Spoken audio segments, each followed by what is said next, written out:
Give me a radio after midnight, and let's listen to Shortwave. The greatest songs of ABBA, Shortwave style. I don't want to talk about the bad reception. It might be a solar flare, a geomagnetic affair. I plugged all my antennas, and noise is all I get here. Okay. I should do an album of the greatest hits, shortwave style.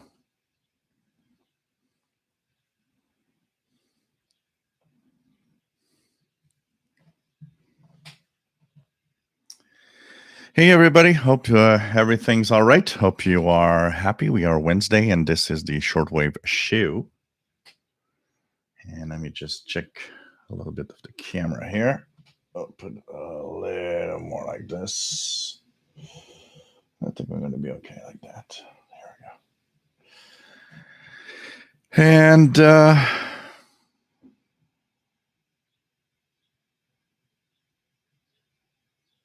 yep, this is perfect.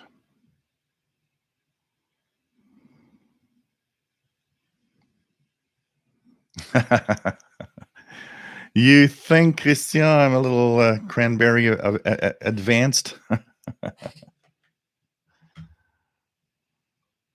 I am a little tipsy. I had a nice tortellini, beef tortellini with Alfredo sauce, all homemade with a little bit of wine. Sorry, guys, about the noise. So it was very hot today in Montreal. We reached like the 90s, and one of those really muggy, hot nights in Montreal, and or days. But there's a cold front path through tonight, so tonight is kind of a lot more of a relaxed, cooler weather. Even though it's still quite humid, it's much better than this afternoon. I can tell you that. So welcome, everybody. This is the Shortwave radio stream. We are live from Montreal, Quebec, Canada. My name is Gilles, and we talk about shortwave radio. And tonight, all the questions about shortwave radio that you've never or always been too afraid to ask. And actually, the questions come from a guy named Dean that lives in the province of New Brunswick, and he's been watching the show for a while. He's totally new to the hobby, and I mean new, and he's like, I'm lost, and I need help, and I have these questions. And what he's been telling me is that, because we had a few emails back and forth, and he was telling me that he's kind of shy to ask these questions to a lot of people, but he says, you know what, for some reason, I am not afraid to ask these questions to you. And so I asked him, I said, it doesn't matter if I kind of do a live show on your questions, and mentioned that it's Dean. I mean, there's a lot of Deans out there. It's not like there's just one in the world. And I said, it's just going to be one of those great little moments where I think a lot of people might find that it's helpful to have these questions. So he came back and he said, I agree. Yeah, okay, cool. I have no problem with that. And of course, he's watching. He just sent me an email just before the show. So Dean is in Moncton, New Brunswick, and he's watching tonight. Elizabeth, that is also watching, sent me an email about 5 minutes ago. Couldn't wait for the moment of checking out the show, listening in. I say watching, these words that we don't always think about. There's quite a few of you out there in that situation. So Elizabeth is blind, and she listens to the radio. It's her pleasure. It's what brings her, a lot of fun. She's got a Kenwood R5000, and she's in Regina, Saskatchewan, Canada, and she enjoys every moment. And so I think it's going to be, nice. So I got all the questions here on my brand new tablet, by the way. Yeah, I know I'm fancy. I got my new. I've got my new Fire HD 10-inch tablet from Amazon today. So look at that beauty. Pretty cool. Pretty fast. And all of my stuff will be in there. I purchased this tablet for a very simple reason, because I was tired of the other one because it was slow. And I wanted something that has a big enough screen to, be comfortable with videos and everything. But also because I'm tired of always taking the laptop. It's a 17-inch gaming laptop. It's not like, a laptop and a tablet is very different. It's not like you take a laptop everywhere easily. The laptop is a little, a little heavy, and it is big. And it's like, I'd like to have a little something that is much more portable, has long battery life, and I could have had an Android tablet or something like that. But I saw this and I was like, you know what? Why not? For what I do with the tablet, anyways, it's mostly for shortwave, checking shortwave schedules, having favorite websites, and connecting. I thought it was okay. So. Anyways, we're going to answer the questions tonight. And there are some really good questions in there, by the way. So I think we're going to have a lot of fun. If you are watching, there's a beautiful chat room with wonderful people that are in here and that are just, I can't think of a better audience than the people that I have here. You guys are great. You guys are, really supportive, and it's not, it's not everybody that is necessarily, or not every group and every space they see on the web that is always friendly and cool. And this is a friendly and cool place. So I think this is going to be really, really nice. And I think, if you want to join the group, everybody's welcome. Dean is not in the group. Dean, I'm just going to bring up his email here. So Dean has been listening to Shortwave for about a year.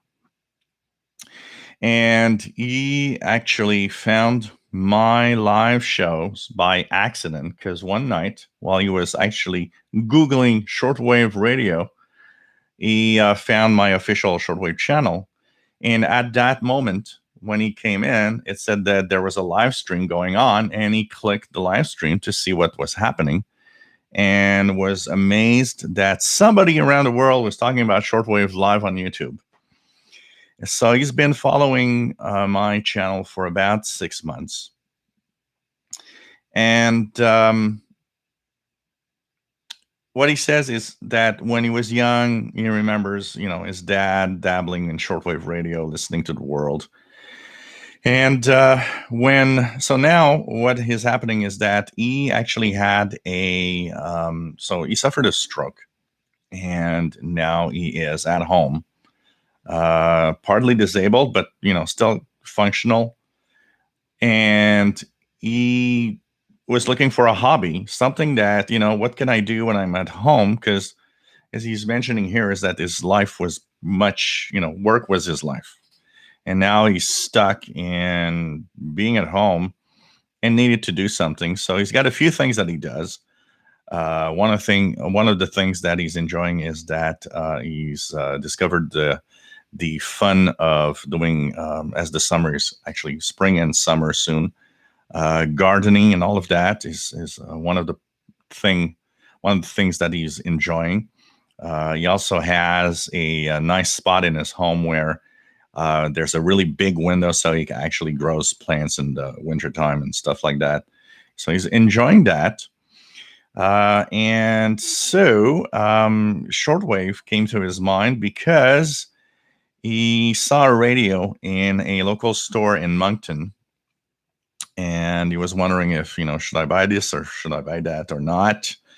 And it was one of those, the Reticus radio, which is, one of those things that is, a hit or miss. A Reticus portable shortwave, you never know what you're going to get. So he didn't buy it, but he actually came home, started Googling about shortwave, came on the show, and started seeing everything that happens. He started watching a lot of the videos here. And he is the proud owner of a Sony 2010 that he found at a yard sale, and the guy was asking $100. So of course, the first emails that he sent me was about the fact that is that a good radio and all of that. And I told him, I mean, for $100, you've got a piece of gold there. You've got one of the best radios that exists, and that probably will ever exist on portables. So he was happy that he got that. And I joked with him. I said, if that guy has another $100 Sony 2010, please buy it, and I'll actually ship it to me. I'll pay the shipping and what it costs, and even give you a tip if you want. So, anyways, he's got a lot of questions because he has a hard time finding signals. He has a hard time doing anything with the radio, and so I think the questions are going to be probably in a category where a lot of people are going to find themselves tonight. Some are really at the basic level, which is nice because we get so many newbies here that it's pretty cool. And the other thing is, and there's some good questions in there actually. So we're gonna have a lot of fun. He's like he says, he doesn't join the chat room or really participate much, but he enjoys watching and he enjoys all the videos that I post every week. And he says, keep the videos coming. They're super interesting, and I love all the radios that you have, and all the knowledge that you bring to us is amazing. So that's cool.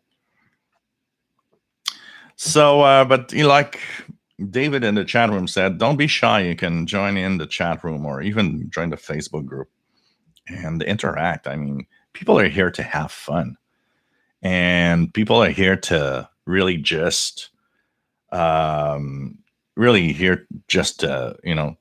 share the great moments of radio together.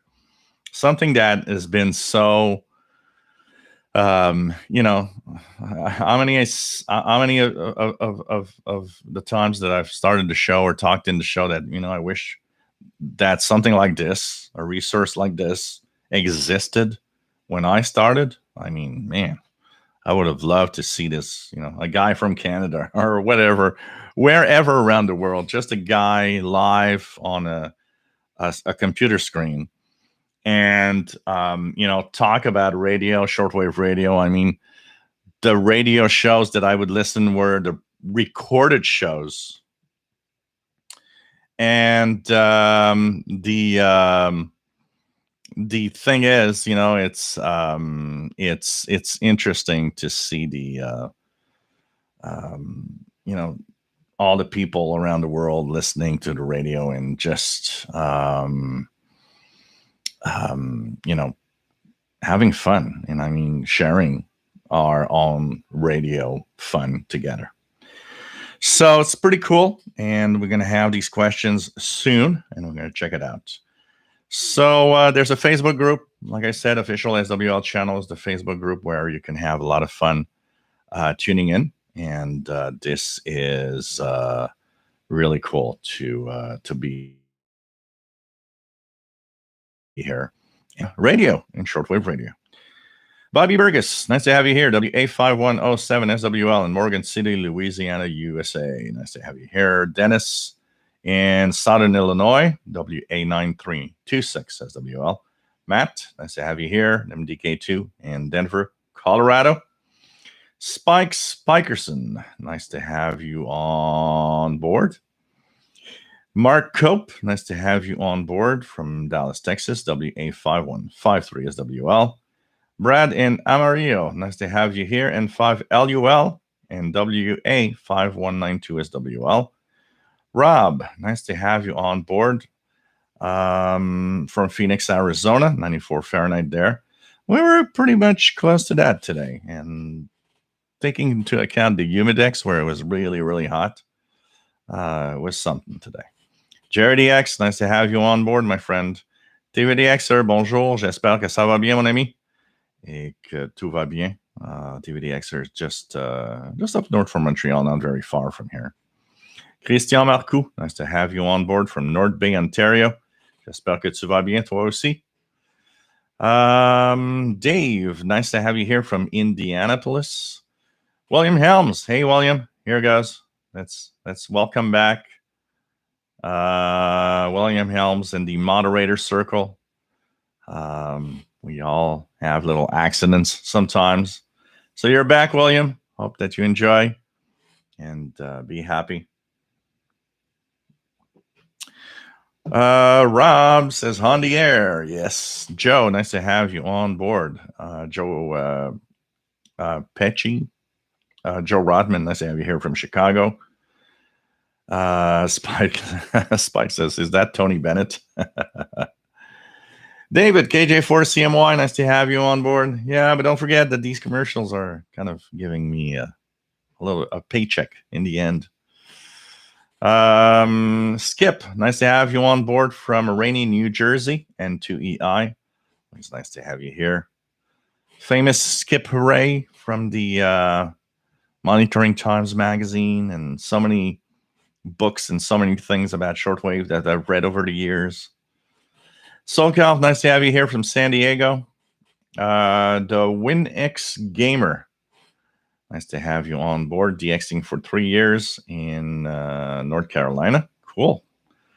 Richard, nice to have you here. Received Gander radio on 17885 using a USB weather for various airports in Canada.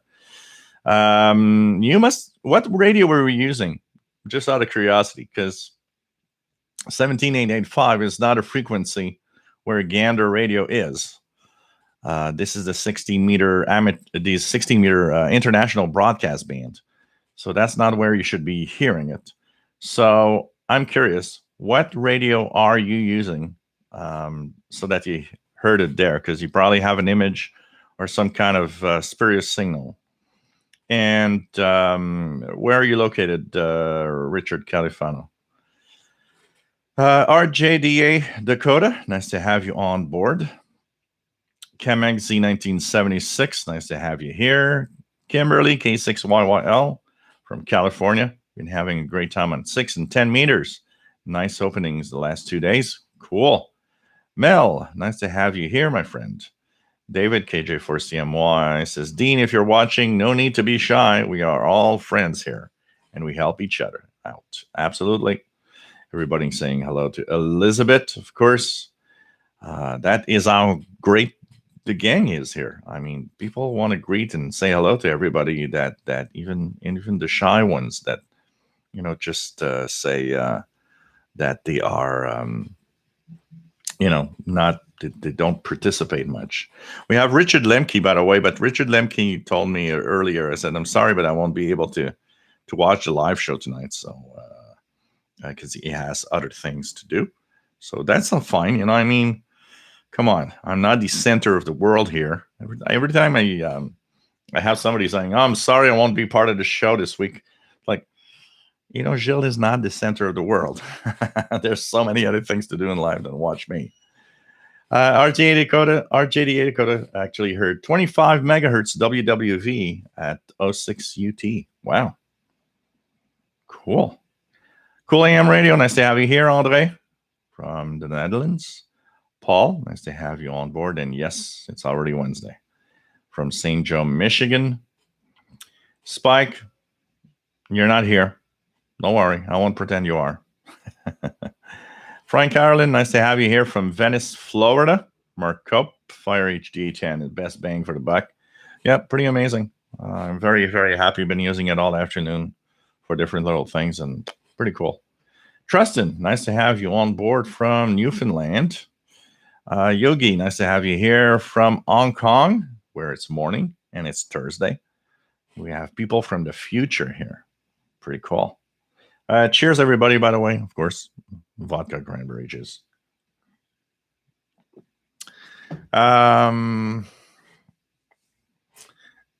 Kamexi76 says, a Sony ICF 2010 for $100. That is a really cool radio. Absolutely. And it seems to work well, too. So, because we had a little back and forth email exchange. Winx Gamer, why is UVB 76 and RWM so hard to get in North Carolina? Think of these two signals as being very low power, first of all. So RWM is a few kilowatts. It's like I would if you want an equivalent of what maybe people in Europe, for example. It's probably as difficult in Europe to hear WWV than RWM is hard to get here because of the low power that they use compared to a lot of broadcasts out there. And UVB 76, I don't know how much power the buzzer uses, but it can't be very strong because it's not a very powerful signal. If you consider signals around it, one of them being 4610, which is the United Kingdom WeatherFax frequency. That one comes in quite well. Now, yeah, it is to the west of Russia and is closer and close to the Atlantic Ocean. Probably makes it easier. But you take that signal and you take a few signals from Europe that are on the low frequency ranges that actually make it better. That kind of tells you that UVB 76 isn't very powerful. I don't know how much power to use, but it's a tough one. And it's one of those signals that you have to be at the right place at the right time, because you can easily miss out on the fact that it was actually there and you just missed it. VT Radio from Essex Junction, Vermont. Nice to have you on board. TVDXer says, Dean, if you're on, you've got a great radio that will last your lifetime. I've had mine since 1985 and still runs like brand new. Tom DXer, nice to have you here. WPE2QED. Nice to have you on board from Hudson Valley, New York. And he's watching the Islanders play the Penguins. Boyd, nice to have you on board. M Stacks, nice to have you here. That Sony 2010 sounds like a great deal. Hope it works well for you. Seems to work well. From the questions I asked him and a few signals I told him to punch in the frequencies. Because one of the things that we know about the original batch of the Sony 2010 is the fact that some of them were very, very easily deaf because of static discharge in the antenna. So they fixed it later. But, when you buy one used, you don't know if you've got one that's defective or not. And that's a big problem. His seems to work well. Canadian Radio TV guy, nice to have you on board from a sunny Sherwood Park, Alberta, Canada. With your radio, of course, is Paul, AA1SU from Northern Vermont. He bought another Zenith Transoceanic H500 parts radio today off Craigslist. I need the wave rod. Yeah, these are the radios that, you get to a point where to fix them, you have to buy broken ones off eBay or whatever on the internet to be able to repair them and have them in working order again. Ralph Cramden, nice to have you here from Southern New Jersey. What else do we have? Yep, absolutely. The Facebook group, you got to answer the radio questions. It's very important. So, hey, William, welcome back to the moderator status. Oh, the Dawn, do you have any plants? I got flowers on the front balcony. And I got this weird plant here that has these red leaves that close at night and open up in the daytime. But apart from that, no, nothing more. Cool AM Radio says, is the SpaceX Falcon already launched? Yeah, I think it is. I saw a video, somebody showing the launch. So I think it is. Of the Dawn says, I'm seeing 91 viewers. So when I go to look at the likes, I better see 91. So you better listen to Of the Dawn, because he's going to go there and just chase you around the internet to make sure that you put up that thumbs up. Mag315, nice to have you on board. I think there is starting to be a renewed interest in shortwave radio, especially among younger listeners. It is surprising the number of new listeners I have here. That always is an impressive thing for me, because with all the technology around us, the smartphones, the internet, you get to a point where you're like, yeah, but when you get some newbie, some 20-year-old guy coming up and saying, well, you listen to the world on the internet, why should I do that on the radio? Yeah, for me, when a guy goes into that direction, I already know that, that's useless to answer a question like that. It's like you're already negative about the hobby. So I'm not going to lose my time, Kill King, nice to have you on board. Avid tea drinker, nice to have you here. Just ordered the CC Skywave SSB. Should be a great companion to the Texan PL380. Cool. And you'll have single sideband now. That's nice. Alan Endelman Show, nice to have you here from Charlotte. Discovered your live YouTube about 6 weeks ago, and it renewed my interest in shortwave. That's cool. Kill King, did you hear that we have a solar storm that may be headed in our direction? So let's put things into perspective, because I know a lot of you guys follow that space weather lady, and she's great, but it's very I find that the space weather lady is like the local news. We had a little shower this afternoon, but it's a major thunderstorms and people are drowning. Get the drift. She's kind of an extreme, and the events and the way that, not that the information isn't there, but you got to be careful. So yeah, this week, so it's interesting because Sunspot, it was 2024, something like that, the number. That was a very quiet sunspot for quite a while, and the magnetic field of that sunspot was very stable. And suddenly it starts unleashing these flares regularly and at a fast pace, and C flares and M flares and so on. So we did see the effect today, and actually, just out of curiosity, I'm going to look at the K index right now. So of course, it was herd directed pretty much.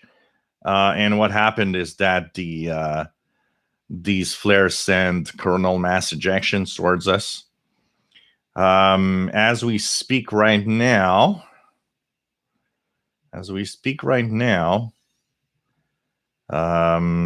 K index is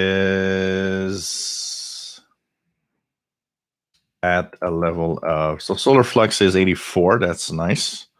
K index is at 3. So we're back into quiet. It's not super quiet. 3 is like at the threshold of unsettled, but we had a minor geomagnetic storm. So, the rapid succession means that, of course, there were a lot of little CMEs, but we got to put things into context when something like that happens, is that there were a lot of flares, yes, but they were all small. C flares are very small. Now, small is very relative when you look at what a C flare is on the sun. It's like megaton atomic bombs, but um, they are small. And the M flares, even though they are absolutely stronger, were the minimum threshold of M, which, although they are strong, they're not, it's not an X flare. X flares are crazy, and even the top of the scale when we're at M is pretty strong. So first, yeah, rapid succession, but small flares. So the coronal mass ejections, even though they're following each other, so they kind of add up possibly, they're not that big. So we had a minor geomagnetic storm, but it seemed to pretty much stay there. And right now, we're back at a kind of a decent level.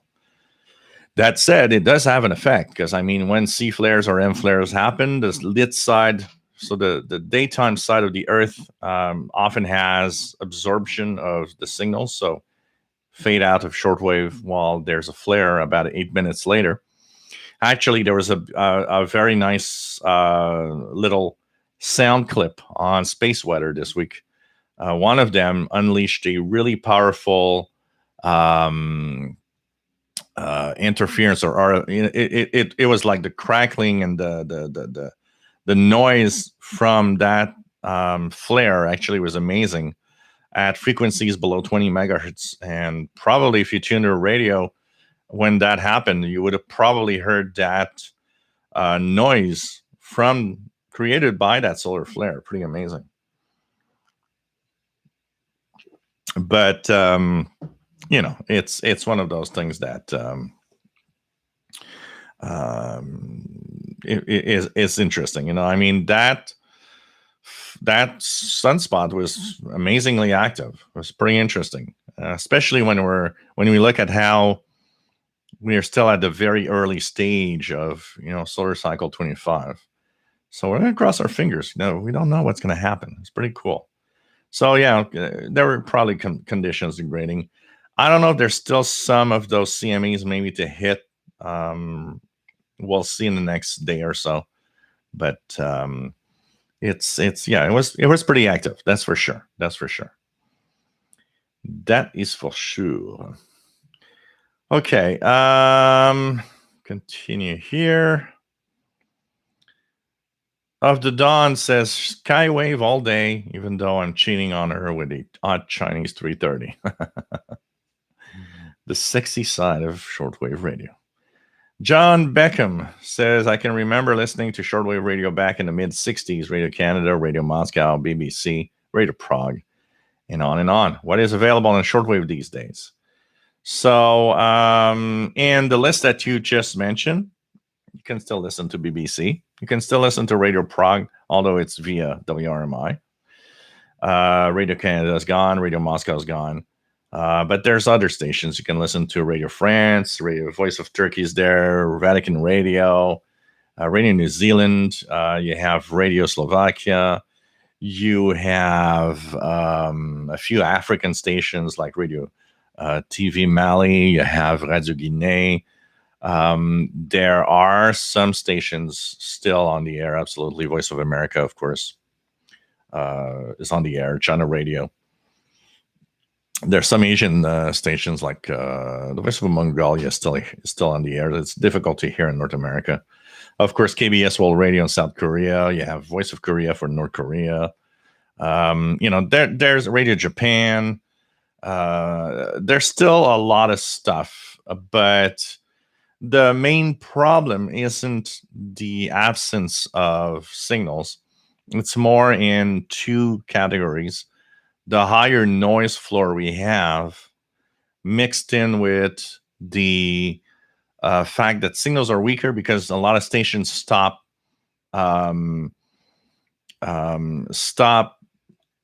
broadcasting or directing their signals towards North America.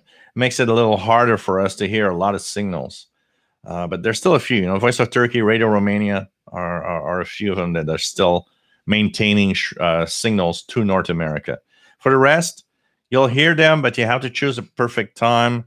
and frequency when, like NHK Radio Japan, I hear the French service from Madagascar, mainly in the winter because of the frequencies they use, but at night, 0430, 0500 UT, if I stay up late, I can hear the relays coming out for Radio Japan, coming out of some of the European broadcast stations like Eastern France Relay and stuff like that. There's stuff, and add that there's quite a few utilities. Had some interesting listening today, by the way. I followed Priom, PRIYOM.org for the number stations today, and followed almost all day. I followed what was available in broadcasting, and heard a couple of Russian English language number stations today. They weren't very strong, but they were there. I could definitely make them out in the noise. It was kind of interesting. But there's still stuff to listen to. And anybody that has quiet conditions, good antenna, you'd be surprised.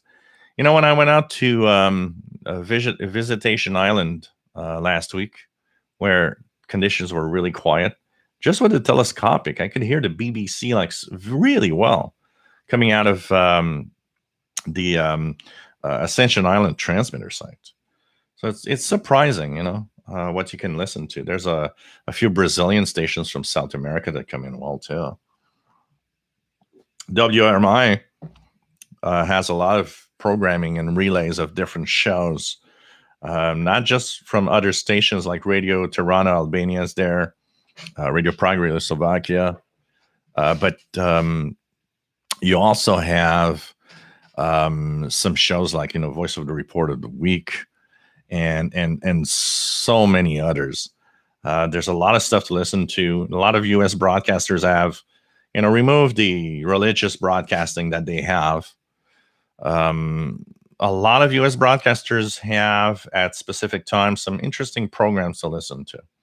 So there's definitely some stuff out there. I mean, look at the peaks. This is the 49 meter band here. And so look at the peaks. This is the 49 meter band. I mean, it's not empty. There's some stuff in here. By the way, it's interesting because I did a little test just to compare. So the H501 is right here. This is the lit screen that you see here behind my microphone. Just listen to CFRX 6070 from Toronto on the SDR Play RSPDX on the MLA30. It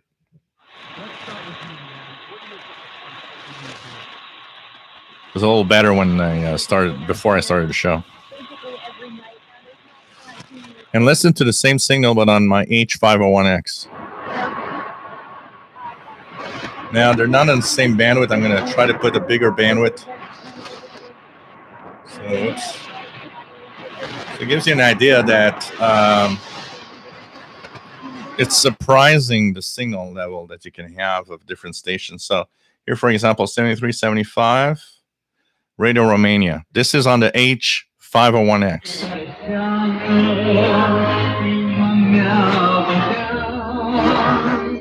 And same signal on my RSPDX right here is this. So RSPDX, H501X. I mean, they're amazing radios. So there's a lot of stuff, much more than people think. One of the biggest problems, and we'll come to because it's in the questions here, so we're going to go through the questions, and there's going to be some interesting stuff in there. Canadian Radio TV guy, Gilles is my main event on Wednesdays and Saturdays.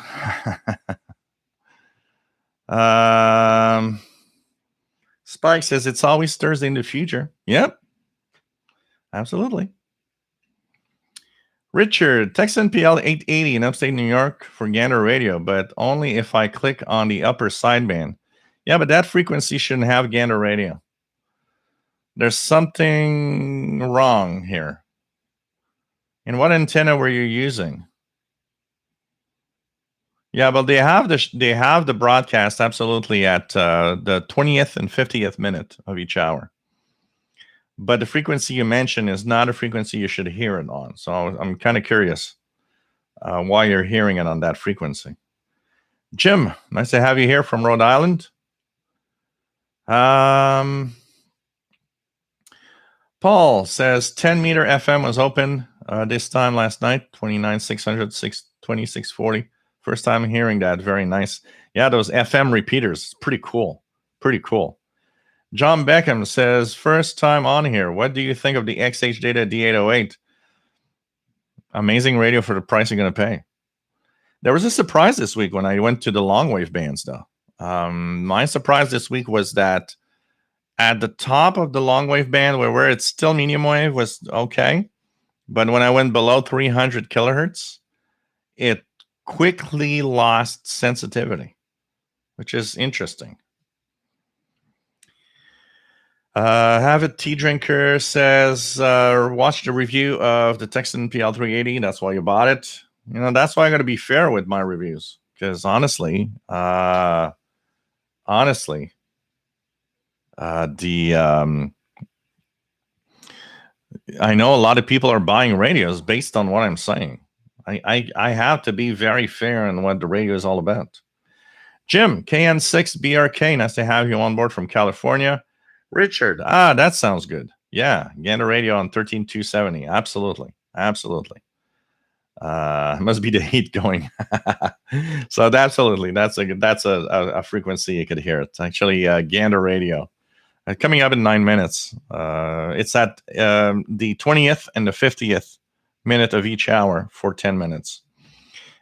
Frequencies you can hear, it's 3485, 6604, 10051, 13270, upper sideband for Gander Radio, Newfoundland, Canada weather.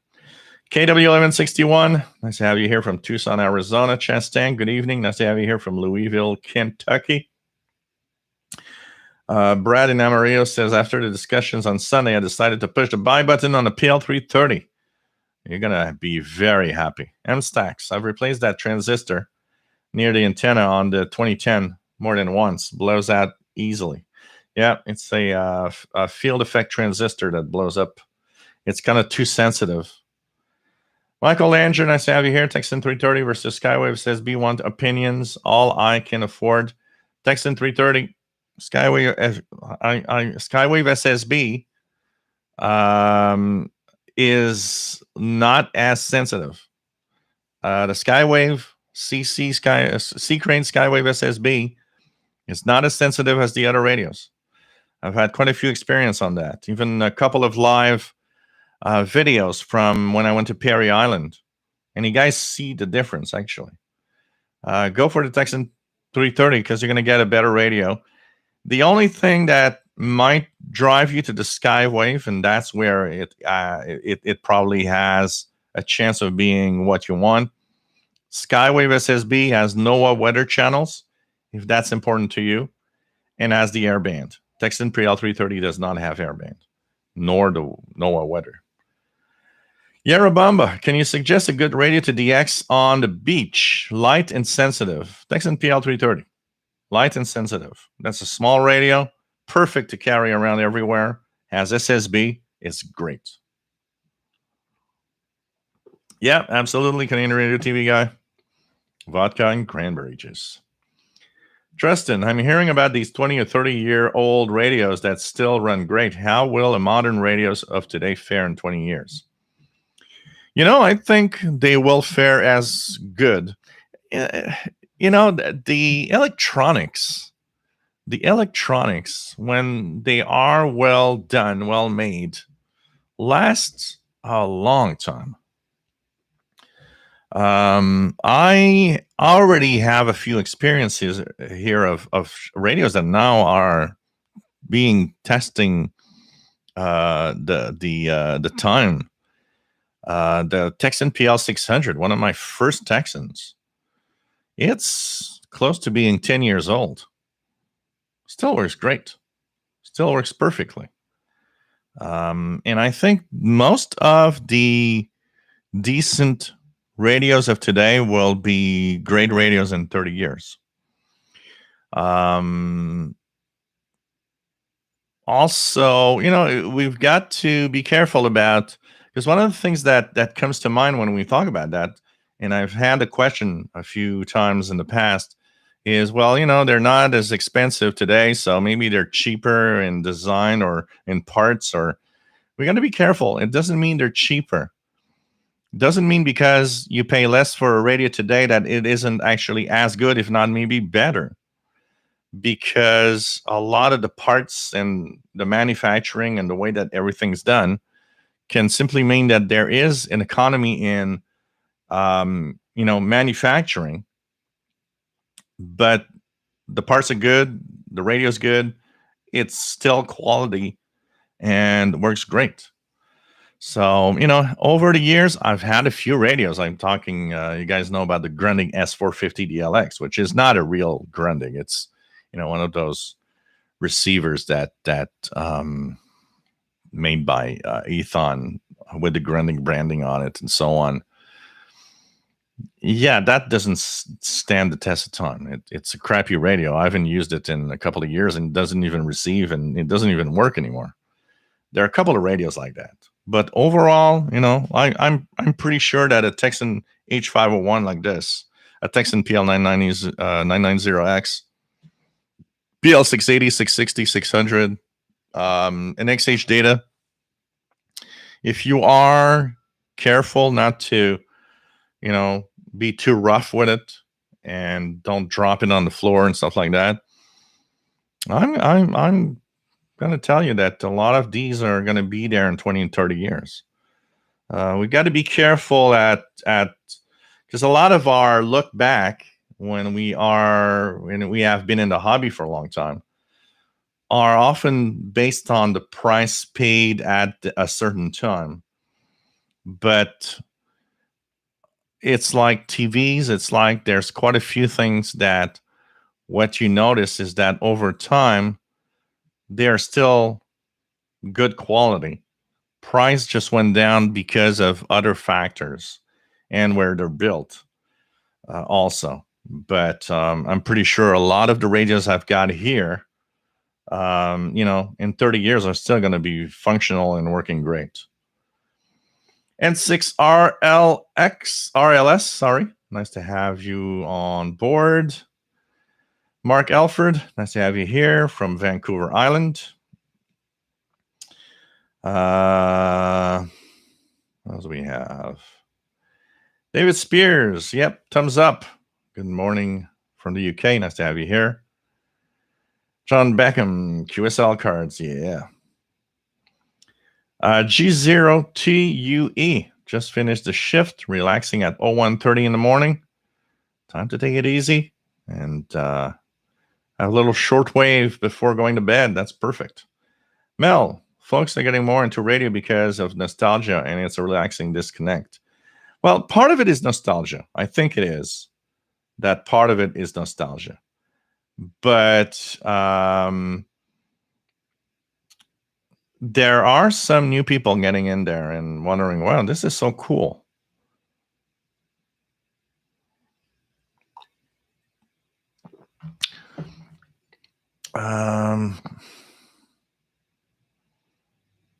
Of the Dawn says, like something that you keep for decades, not throw away.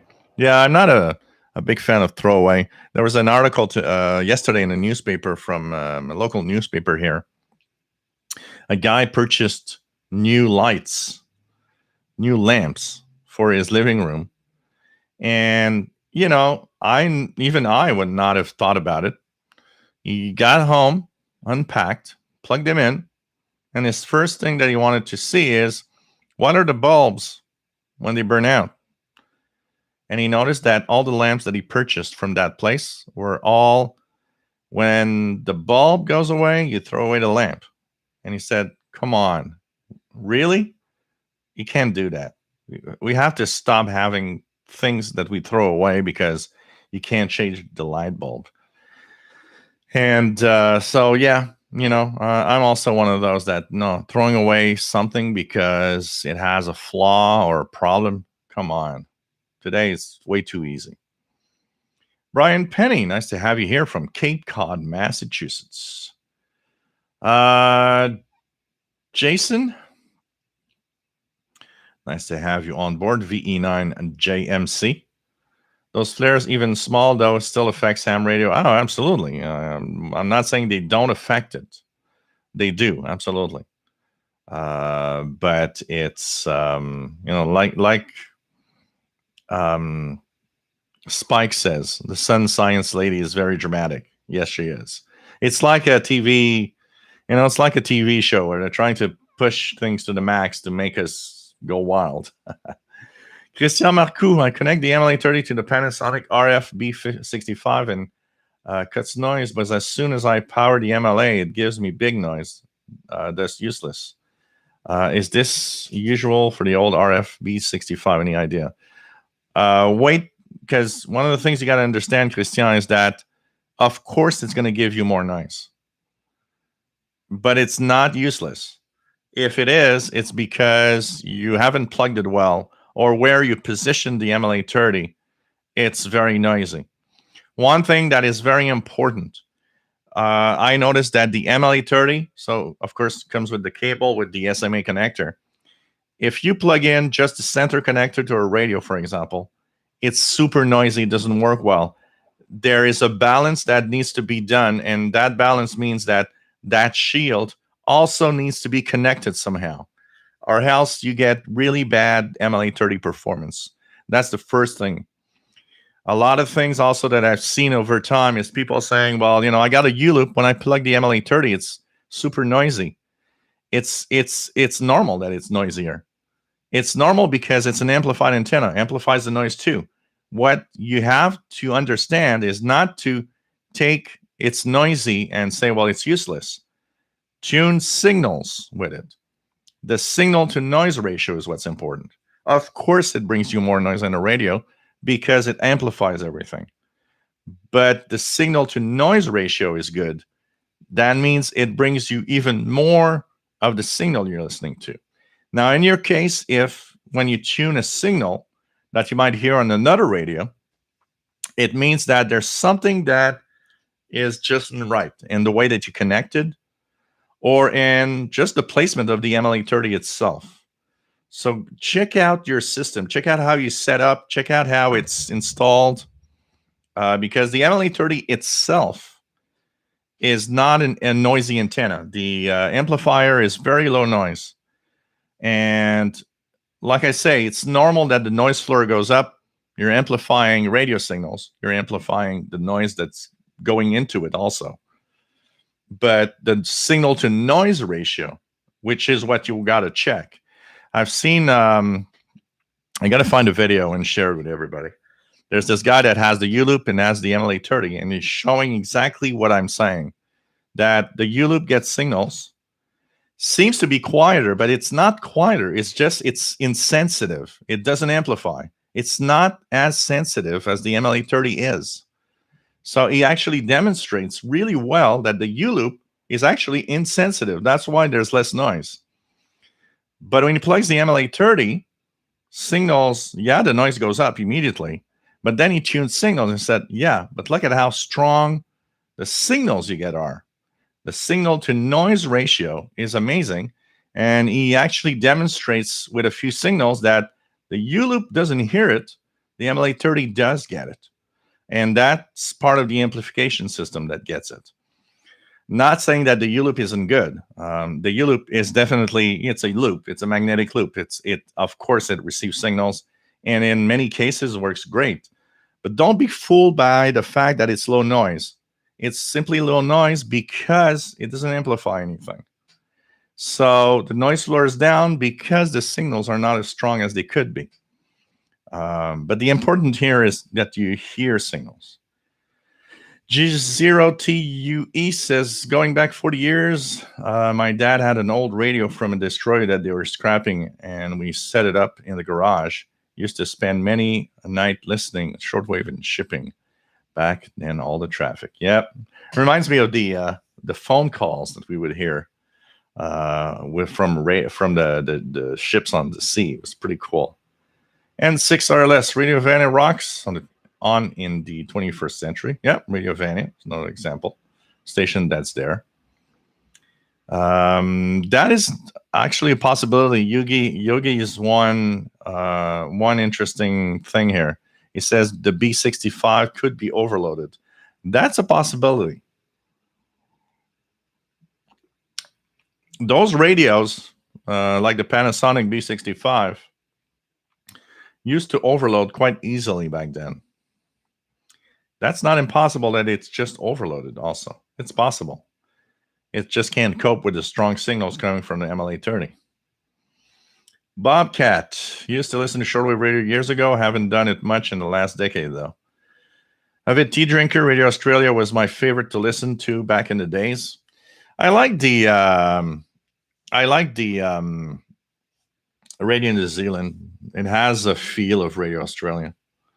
So I find it cool that Radio New Zealand's still there. Oh, man, pretty cool. John Beckham says, thank you for letting me know what I can listen to on shortwave. Yeah, and, add amateur radio, add, utility signals of all sorts and digital mode decoding. Pretty cool. Christian, Yogi, do you mean that connecting the MLA30 is not a great idea? It depends on how it's connected. Make sure it's connected right. But it's not impossible that it actually overloads it. That is definitely something to think about. Rick in Milwaukee, nice to have you here.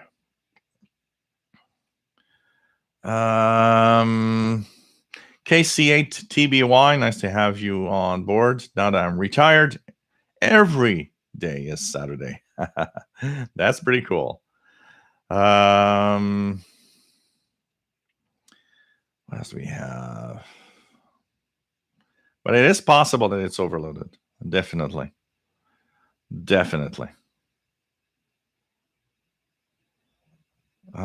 Dave, I'm getting interference every 15 to 18 kilohertz. I think it might be my neighbor's air conditioning. It seems to go away when his compressor switches off. I don't like the summer. There's definitely a lot of interference from different devices. And that is, every season has its own drawbacks. Summer, air conditioning, all sorts of things like that. Winter, Christmas lights, and more demand on electricity. There's a definite challenge. Joe says, I got my 501X and I tried to charge the battery after playing CDs and nothing happened. I'm pissed. Cost too much to send back to China. Tried to return a watch. I don't know what you're doing, but there's no problem with the 501X charging. I'm sure that that there's a switch for the battery in the back, and that switch charges two batteries. You need to switch it to the right battery and everything, and make sure that it's connected well, because I'm pretty sure I have a hard time thinking that it doesn't work. Texan receivers are pretty good quality. The 501X particularly. I think there's something on your side more than the radio itself. And I don't know where you purchased it, but if you purchased it from a non-co, contact Anna, because it's not going to cost you to send it back. There's going to be a deal done, that's for sure. But I don't think that the 501X you have is broken or anything. I think you need to really check the way that you charged it or what you're doing. That's for sure. Skip, Ethon Mini, nice pocket beach. Yeah, Ethon Mini is actually a nice, really small pocket radio. Absolutely. I got one here. I don't use it a lot. I see it here. It's right here on my left. Need to use it more, but it's definitely a nice little portable receiver. Lloyd, nice to have you here from Rhode Island, W1LBM.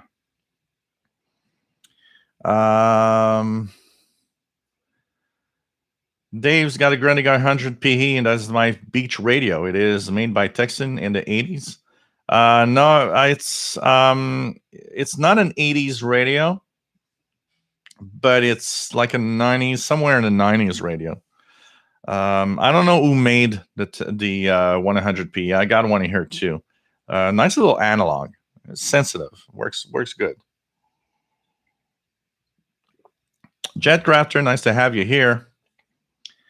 Just plugged the computers and antennas back. Yeah, we had a big line of thunderstorms this afternoon actually here. Pretty crazy. Pretty crazy.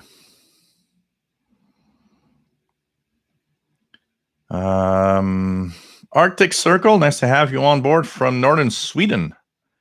Cool. Nice to have you here from a Nordic country. Sounds cold. Arctic Circle. Sky One Videos, nice to have you here. Got a St. G and ATS 909X2. Have fun. Listen to the bands. Tune around, man. Scott Belcher, Kentucky is represented again. Cool. TVDXer. Same quality, I get CFRX. Cool. CA3CFM, nice to have you on board from Chile. Pretty cool. Radio Sweden's been gone since 2000 and somewhere in the first decade of 2000s. They have an online podcast they kept, but no, Radio Sweden. I miss Radio Sweden. Radio Sweden was one of my favorites on Shortwave, actually. I really, really enjoyed Radio Sweden when they were there. So pretty cool.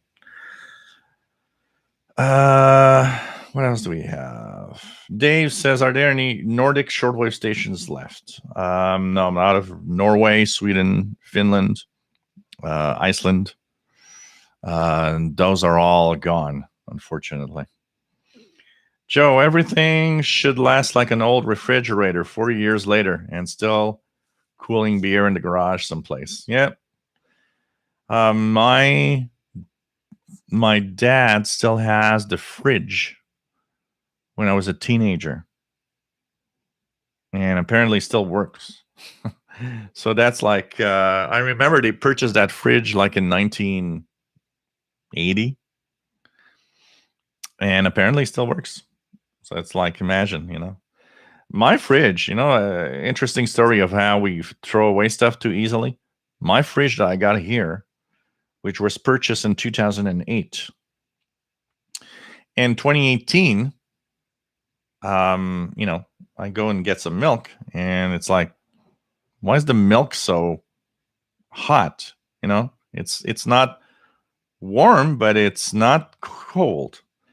So I put a thermometer in the fridge, and I look, and it's like the fridge. So in the freezer, it's like, -5, which is a little warm for a freezer, but it still keeps everything frozen. But below the bottom part, the temperature is like 12. It's like, it's not supposed to be 12. It's supposed to be like 2 or 3 Celsius, really cold. And so I start looking at what could cause the problem. And that's where I see that there's a fan that starts, and that fan pushes the air and makes an airflow of all the cold, and that fan doesn't turn on anymore. So I call first. I never repaired a fridge. I barely knew how a fridge actually works. So I started looking at it. I see the compressor works, but the compressor is on all the time because it can't reach the temperature that it wants. So I'm like, I'm going to burn the compressor if it continues like that. So I went online, and thanks to YouTube, I have a guy that has the same fridge and showing how to change that fan, actually. So I think, well, if I have to buy a fridge, I'm going to open the fridge. So I opened the fan is in the freezer compartment. And so, of course, it doesn't work. So I know that, okay, the fan doesn't work. One of the reasons why it's not working well. And, I started looking at old videos and everything, and it's like, yeah, probably that. Okay, so check out the fan. Yep, it short circuits. Doesn't work. I call a repair guy. So to give you an idea, guys, I paid the fridge $600 on sale. The guy says, "Oh well, yeah, I can repair your fridge. It's gonna cost you $500." Seriously, I paid $600. If I'm to pay $500 for a fridge repair, I'm gonna freaking buy a new fridge. I ain't gonna pay a repair guy. You got to be balanced here. Come on, price of the device versus price of the repair. That's what I was doing when I was a tech guy. You got a $2,000 laptop. Yeah, it's worth it to pay $150 to get it fixed. So the guy says, "So you want to repair?" I said, "No, it's way too expensive. Come on, be serious here." So hang up. Look at the fan. Go online.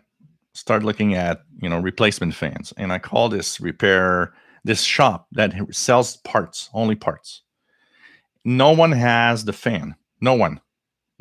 That fan is discontinued. So everywhere they're telling me, "Nope, you're gonna have to throw away the fridge. That fan doesn't exist anymore." It's like, what? For a freaking fan, I can't repair a fridge? Okay. Last place that I call, which is bigger, the guy says, "Okay, your fridge is actually made by Whirlpool," because apparently, and that's what I found out actually in 2018, Whirlpool makes 90% of everything. It's like one big company making every brand. So I'm like, "Oh, okay." He says, "I got here a fan that is a Whirlpool." He calls it a Whirlpool generic or something like that. And I'm like, "Okay." So he says, "I'm pretty sure it fits in your fridge because they all are very similar. And if you're a little bit manual, you'll be able to fit it yourself in some way." So I'm like, "Okay, how much is the fan?" He says $45. So I go there and I bring my old fan. I show him the fan. He looks at it. He says, "No, it's the same fan. It's just that, it's kind of a generic fan." So I come back home, fits perfectly. Even the screws fit perfectly. It's like, again, that's the fan. $45. Still got a fridge. I think it's even colder than before. So it's like, it's so sad when we look at something that we buy that just doesn't last, or because of a missing part that you can't find anymore, you got to throw it away. Dan, nice to have you here from Ohio, and AWJC. Dimitri, nice to have you on board. And says, "How do you like your new Texan H501? Love it. Love it. It's my favorite radio." Jason Francis, nice to have you here from Ottawa. Christian Marcoux, thank you, Gilles. I'll play more with the MLA30 and my Panasonic. I didn't even try to find a signal because of the noise. I will. Yeah, that's the problem. And I think a lot of people are, and that's the first impression I have of anybody saying, "Well, I plugged the MLA30. It's so noisy that I didn't even it's no good." Did you take the time to tune a signal on it? Because you got to understand, the MLA30 is amplified. It amplifies the noise too that it has around it. But it's the signal to noise ratio that's important, not what noise you're hearing. It's just telling you it's very noisy where you are, first of all. And second of all, it probably will give you great signals anyways. I mean, here, look at my noise floor. It's super high. Of course it's noisy. It's noisy here. But it's better than a wire because the signal to noise ratio is better. That's, I think, what a lot of people are not understanding of the MLA30 is the fact that it's the signal to noise ratio you got to look on that. Not the fact that when you plug it in, hey, I got tons of noise. It's like extending a telescopic forever. Throw outside a 50 feet wire. Look at the noise floor. You're going to see, there's a lot of noise. Yeah, same thing. It's the signal to noise ratio that's very, very important to check out. You got to tune some signals in there. You will maybe see, oh yeah, it's noisier, but when I tune something actually really is good, it comes in well. That's the important thing. And I understand why people might be kind of just like jumping to a conclusion that, well, look at all the noise. This antenna is no good. Use it. Don't just look at that. You're probably not alone in doing that. Scott Belcher, because of a video of yours, I discovered I can get some nautical channels on my XH Data D808 that I didn't know. There's a lot of stuff you're going to get on the D808. Can tell you that.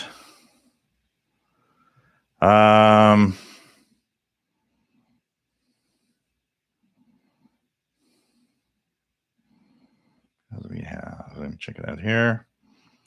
So we have Jason Francis in Ottawa. We have Paul went looking for a desk lamp. They were almost all throwaways at Walmart. Bought a decent one from Goodwill with a normal bulb. Too much disposable, profitable BS today. Yeah, absolutely. I totally agree. Absolutely. Yogi says the ULIP is good only when your receive has a very high dynamic range. AirSpy, SDR Play, SDRs. I heard that from some other videos, and the guy said that. Yeah, I don't know.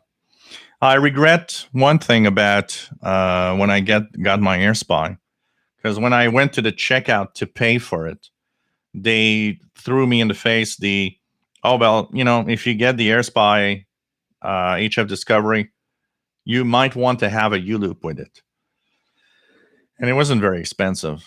And I kind of passed on. And after I ordered and the device came here, I thought, you should have got a U-loop. You would have been able to try and have your own opinion on the U-loop versus, for example, an ML830.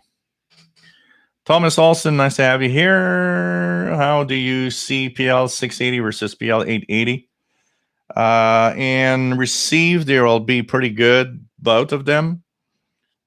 PL880 has more precise tuning in SSB and much better sound quality. That's where I would put them. Ralph Cramden says, I remember the ship to short radio calls back in the day. Yep. That is, you don't even have to be a 12-year-old kid to be nosy. We're all nosy in someone. Come on, Dimitri, the H501X handles single sideband really, really well. Honestly, better than the 990X. And I'll have a few videos demonstrating that. Pretty crazy. John Beckham, Marine Radio Communications back in the 60s, very active. Now, one of the things that a lot of people don't look at also is the amount of traffic from U.S. military with the military auxiliary radio system. U.S. military and Air Force also have a lot of communications. There's FEMA. There's also the Civil Air Patrol. There's a lot of stuff on shortwave when you start tuning around that will amaze you, actually. It's pretty crazy.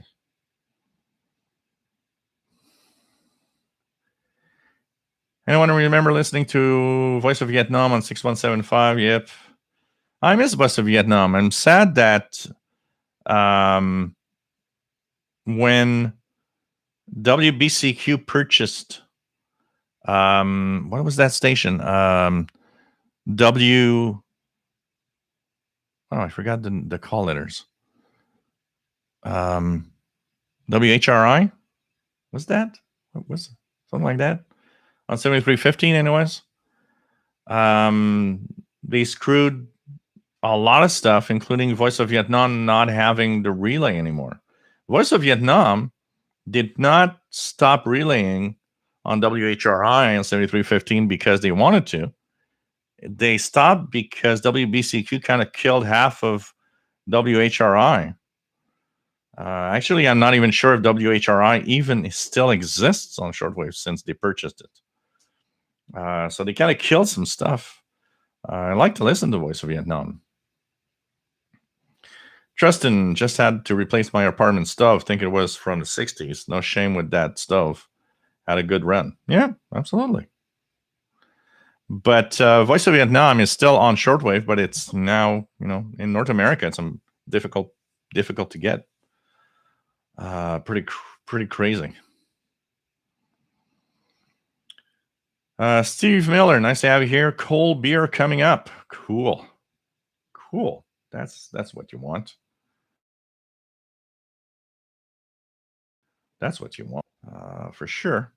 So let me just go a little faster. See if we have anything. If I miss out, say hello again. Don't worry. I'm not. Oh yeah, YouTube is amazing. VT Radio for repair instructions.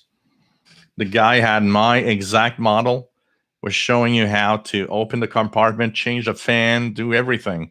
It was like, wow, this is so amazing. I've got a video showing me, one of the tough things when you're not used to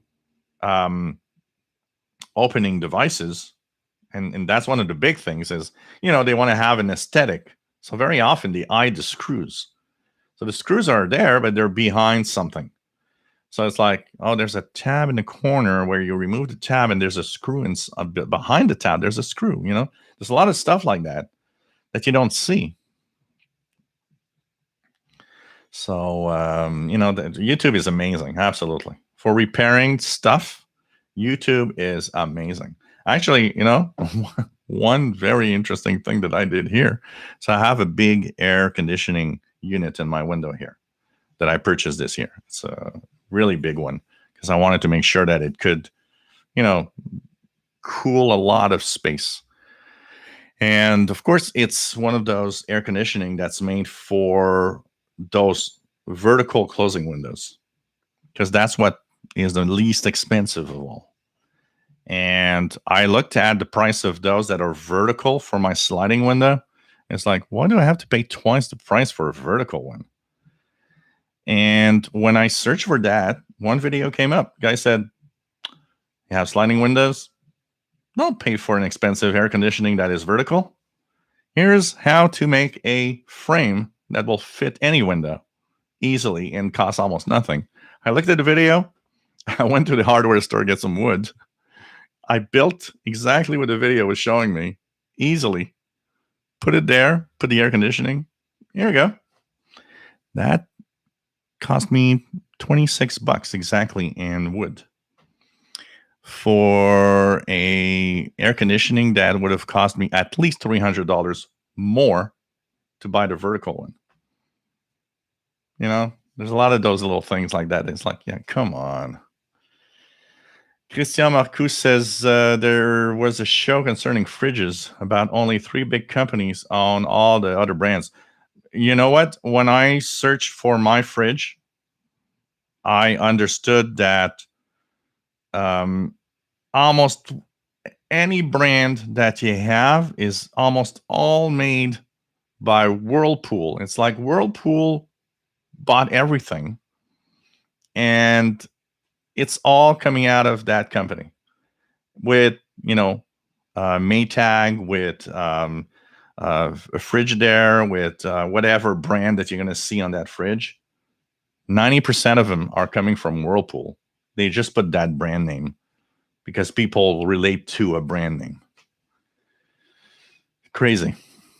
John says, using the MLA30 Plus with the XH Data D808, medium wave is worse with it connected. Internal antenna is better. Am I doing something wrong? Nope, you're not. For a very simple reason. First of all, the D808 external antenna jack does not provide a medium wave AM antenna. It's shortwave only. Second of all, we underestimate how good internal ferrites are.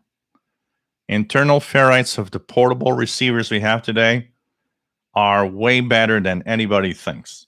The reason why a lot of people don't put them up on a pedestal is because there's a lot of noise where to listen. and they think it's because the antenna is no good and they need something else. And second, the XH Data's D808 ferrite, internal ferrite, is longer than almost any other portables that are available today, making it a pretty good workhorse on its own. So the MLA30, honestly, as I can test it here, is okay on medium wave. Nothing extraordinary. It's amazing on shortwave, but when you start going below about 3 megahertz, you quickly see the limits of the MLA30. So no, it's normal. There's nothing wrong. You're just experiencing a fact that XH Data has a great ferrite, where it's great on its own, and the MLA30 is just an average antenna on medium wave, nothing more. Christian Marcoux, we go buy another fridge, and odds are you're going to buy the fridge again. Absolutely. Absolutely. Absolutely. You don't even know. Now, you may be mad at a brand name today and say, I'm never going to buy that brand again. Yeah, you're buying from the same darn company with the other brand. You know? It's just, yeah.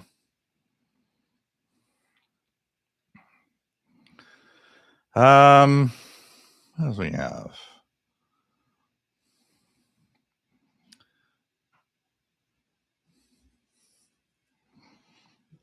What else do we have?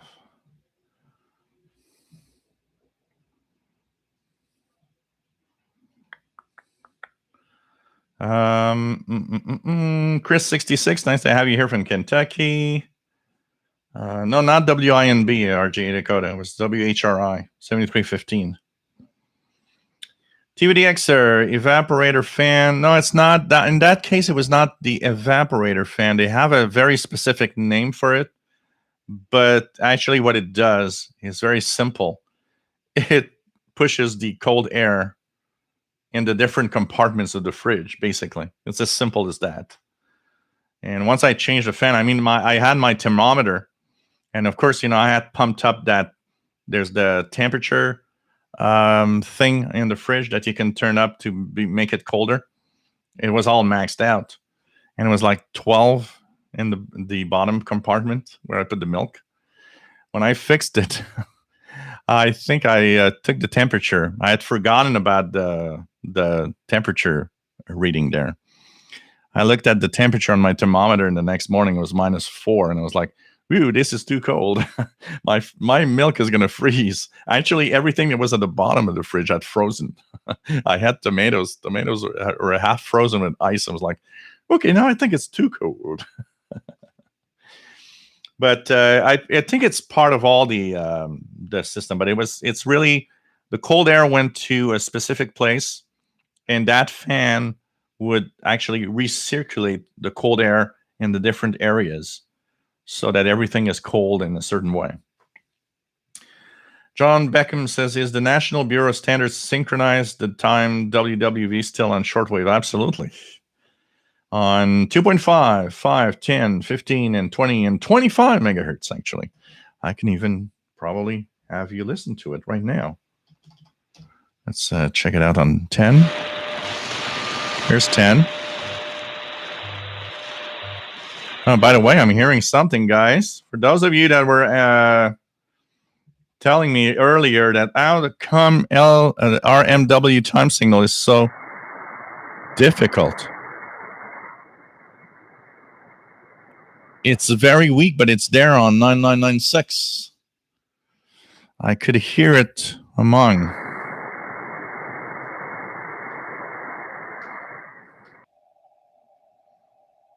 It's very hard, but it was there. Let's see, 15 megahertz. There we go. So that's from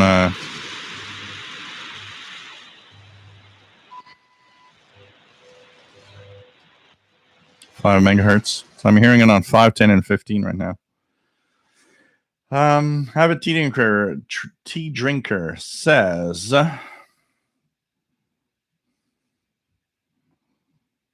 found it odd that I could pick up stations in Europe and Asia, but couldn't pick up anything in Canada. Rick, my computer won't shut down. It goes through the shutdown process and loads right back up again. Need to reinstall Windows, man. Something's wrong with the Windows operating system. Tristan, $26 worth of wood from last year and today's market value, $2,600 plus your firstborn.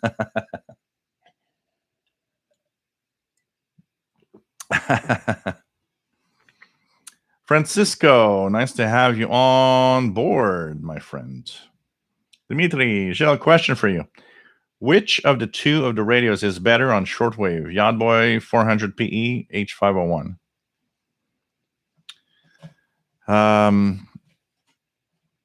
The question, and that's what I'm trying to get into the questions and to the trying to explain on the videos. A Yachtboy 400 is a really, really good portable. And I owned one for a couple of years in the 90s. What I would say is that the Yachtboy 400 is going to get the same thing that the H501 does. Where the H501 shows its prowess, it shows where it really is a great radio as a little edge, is what I'm trying to explain. It has some features that resemble more of what a desktop radio, an expensive desktop radio does.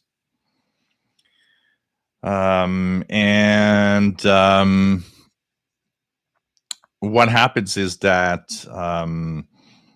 that gives it an edge, plus the audio quality gives it an edge. But for the rest, remove the audio quality and the extra features that you might not want, like Bluetooth and audio device stuff. Amazing audio. In terms of sensitivity, the only thing maybe that pushes the H501 to a better category is the different bandwidths on SSB and AM that the Grundig doesn't have. The Grundig Yachtboy 400 is of the old school wide narrow button for bandwidth. And the H501 is of the newer designs of there's several bandwidths available, depending on what you're listening to, which, yeah, that would push it to a new category. But I'll say something different here. So you're comparing the Yachtboy 400 with the H501X. How about we compare the Yachtboy 400 with the Texan PL330? And the reason I want to do that is because that feature of bandwidth that pushes the H501 into a different category and makes it better, well, that inexpensive receiver has it too. So I would put and compare the Yachtboy 400 more with a Texan PL330, 368 that has the bandwidths. Even the XH data, the 808. That said, the Yachtboy 400 is not a less sensitive, or is not compared to the newer radios today, is not a radio that won't be able to be there and be equal. The Yachtboy 400 is a great radio in its own rights, and still is a great radio. Anybody that would have just a Yachtboy 400 come to the hobby today and say, well, maybe I need something new. No, you don't. Anybody that comes up to me and say, I got a Sony ICF 2010, maybe I need something new. No. You don't. You're not going to get more signals. And I really want to stress that out on any price tag right now. You ain't going to get more signals. And today's radios are, there's a lot for the lower price that are just amazing. Comanxi 76, long time ago. WWV on 30 megahertz. Yeah, I remember seeing something like in the 60s or 70s of a 30 megahertz. Somebody in the Facebook group actually was saying that they heard 30 megahertz with the Fort Collins SDR. And they're not on 30 megahertz. It's probably the second harmonic of 15 megahertz because that Kiwi SDR is so close to the transmitter site. It was just getting the second harmonic of 15 megahertz. Francisco been hooked to Radio Havana English 6165. PL 680 is PLL, not DSP. Yeah, absolutely. It is a PLL analog. Doesn't have a DSP chip in it. John Beckham, listening to CB radio and shortwave radio, D808 will get it as it scans up to 29999. Christian Marcoux, the Panasonic RFB65 has a button to switch local to DX. Does that mean that on local it uses the ferrite and on DX it disconnects it? No. A DX local switch simply adds a, let's just say that it adds a resistor. It adds a little something that just makes the radio less sensitive. It could be a coil, it could be in a different way, a different little circuit that receives, but usually when you're in local, the antenna is less sensitive. So if you have overload problems, for example, local might actually make you listen to whatever you were listening to without the overloading happening. A lot of radios have that. The Texan here, the H501X, the Texan PL990X has DX. What is it? DX, something like DX, normal, local, or something like that. Has 3 position. It's simply distance that makes the receiver less sensitive. And that's the only thing. It doesn't disconnect the antenna or use the ferrite or anything. It just makes the radio less sensitive. Tristan, any of you guys tried a PL330 with an external antenna to do some nighttime AM DXing? Would you think it would make an outstanding AM DX machine with a nice long wire antenna? That's a good question, honestly, that I can't answer really. And I haven't had anyone talk about how good it is on the medium wave band with a good long antenna.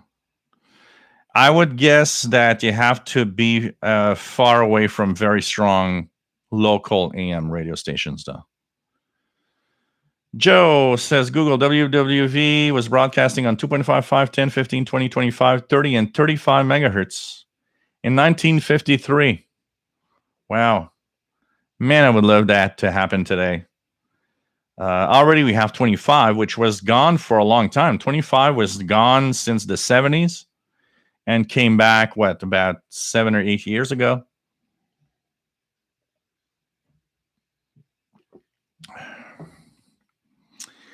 Bobby Burgess, you know that Radio Havana English is now 2 hours. Yeah, I haven't actually listened to it, but I've read about it somewhere that they had changed that. Absolutely, Bobby, for sure.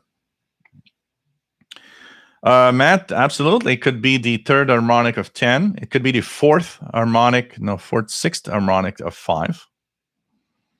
So it could be sixth harmonic of 5. For sure. Randall, nice to have you here from Northeast Illinois. Bobby, besides how active are you on Discord, and have you ever wanted to own Discord server? Not really, Bobby. I'm not much of a Discord guy. I came back late in the last few weeks only for one thing, because there's some guy that I follow with tech news and tech stuff that has a Discord side to it. So I've actually activated back into Discord just for that. But honestly, I don't like it, and I'm not interested much in that, basically. John Beckham, who remembers the magazine Radio TV Experimenter, as it had a list of US AM stations back in the 60s, 70s. Yogi uses Discord, not impressed. No, I'm not impressed either. I'll share something here, guys. For those that don't know what it is, World Radio History.com. Go check that out, guys. worldradiohistory.com. You'll have all the popcoms, all the monitoring times, and so many other magazines, not just of radio, but electronics and stuff, computers, and stuff that goes back to the 1930s and 20s. A lot of magazines that you can download the PDFs and watch. Amazing site. Check it out, guys. For those that don't know what that is, you will have some reading material for a long time. Joe says, tuning around my Radio Shack DX398, there are better radios, but the 398 is fun to operate. Yeah, that also is something that, one of the reasons why we use a radio sometimes, because there are specific radios we like better than others to operate stuff. So, okay, guys, you're watching the Shortwave Show. Hope you're enjoying the show tonight. Let's go into the questions that Dean sent here. First question from Dean is, how does shortwave actually propagate signals to me from another country? That's the first question. Some of you know. Most of you probably know. So there's a part of our atmosphere high up, about 100 miles up above our heads, that's called the ionosphere. What's the ionosphere? It's simply a part of our atmosphere that the sun can ionize. It creates kind of a layer. And that layer that surrounds Earth, but daytime, nighttime is different, acts like a mirror. So imagine we would put giant mirrors 100 miles up and have the eyes that are good enough to be able to see what's happening in Paris. That's the way it is. So for radio signals. So the 3 to 30 megahertz range, now that's a technical range. It varies a lot depending on so many things. It could be much higher than 30 megahertz. It could be so different. It could be so many things. So those radio signals bounce off of that. Also, the ground and even more the oceans have the same capability of a bounce. So you might have what we call multiple hops. So a signal really far away, for example, Radio New Zealand to Montreal probably doesn't have one big hop. It has at least 2 hops, if not more, multiple hops. So it bounces off the ionosphere, bounces on the ground, bounces back up. Of course, losing power as it's going further and further away. But that's how shortwave signals propagate. First question. Second question is, how come when I am in my backyard, I hear almost nothing? But if I go out in a park, I hear more signals. I've been wondering if it's something that is interfering around me. Is it utilities? Is it the electricity, whatever around? Or is it something from a neighbor, from my house, or my own backyard? So, very simple. A radio today, particularly, back in the 60s, 70s, and part of the 80s and 90s, we didn't really think about noise much. We didn't really think about, that was not something that was in our minds. That was, how, why is it that we hear something here and not there? Because the noise was very low. So you could listen in your living room, in your backyard, in your front yard, on your balcony, and everywhere was good. Everywhere is great. And slowly over the years, something insidious, something really creepy happened to us. Noise floor began to rise steadily. And it crept on us in a way that it, we had a little more noise one day, but still manageable, and a little more noise the other year and still manageable, but slowly we're noticing something's changing to what we have today, which is tremendous noise for a lot of us. And it has to do with extremely different factors and many different things around you. Could it be electricity poles? Could it be telephone poles? Could it be cable? Could it be? It can. We can't say it cannot. It can. Yes. But the biggest noisemaker is our own homes today. And one of the things you got to remember, look at a home, how it's built. Imagine you plug in something, usually a switching power supply, that is super noisy. How do radio signals propagate far away? We need an antenna. Plug that power supply, it's noisy, and it has an antenna. When you plugged it in that wall socket, in that power bar, all the wires that are giving it power became antennas at the same time, radiating the noise around. So what it means in your backyard, you've got a lot of noise in your backyard. It could come from your home. It could come from something surrounding you where you are in the backyard, from a neighbor, which is, there's not much you're going to do about that. You're going to knock on the neighbor's door saying, can you switch the power off for a few hours? I want to listen to Shortwave. I don't think that's going to work really well. It has to do with today's electronics. Unfortunately, there was a relax in verification and what, I'm pretty sure a lot of the stuff we have in our homes don't even follow the proper guidelines of the FCC or whatever entity is actually governing noise in your country. But you know what? There's nothing you can do about it. Good chance that if you call the CRTC, the FCC, the whatever entity or government agency and say, hey, I've got a lot of noise because of some bulbs in the neighbor's yard, they're just going to look at you and say, there's nothing we can do about it, because there is nothing they can do about it. We kind of lost control of that, unfortunately. So that's why. So when you go to the park, you're moving away from the noise sources. And that's what's making things better. Question number 3.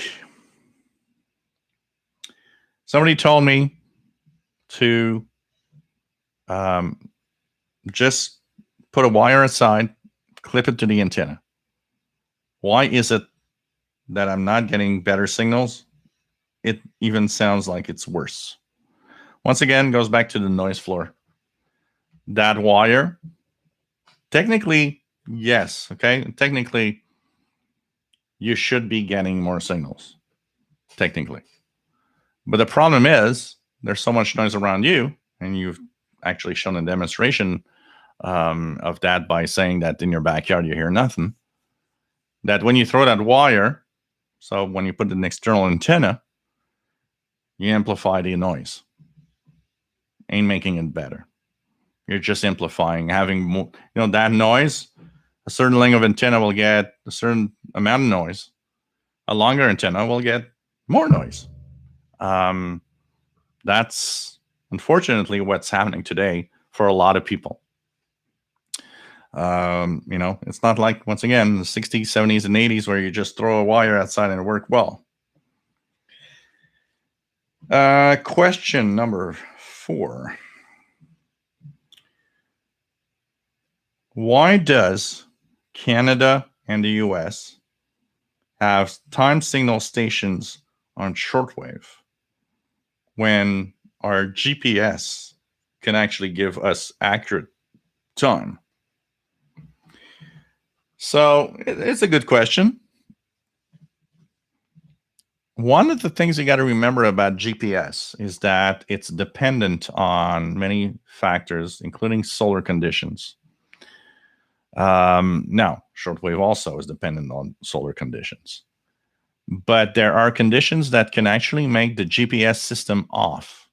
It can tell you're here when you're not. You're, 50 meters away. Same for the time. It can screw the signal enough that your accuracy isn't there anymore. So one of the things that can happen, although yes, GPS can give you a lot of accurate time. One of the other things, and that is often the case, GPS does not work well when the environment isn't has a lot of stuff around, a forest. In the middle of the woods, your GPS could have a hard time telling you where you are. Why? Because all the trees are blocking part of the signals that are coming from pretty far away and are very weak when they get to your receiver. So there's different things like that that make it difficult. The other thing also is that the time signal stations are very important for all sorts of things. Calibrate equipment. You might not be able to calibrate your equipment with a GPS, but you might be able, for example, for us radio listeners, how many times have I used WWV to calibrate frequency precision? Stuff like that. The signal from these stations are almost always audible. Almost is the key here, but you almost always have at least one of the frequencies that propagates that gives you the possibility to synchronize time, have accurate time, and all of that.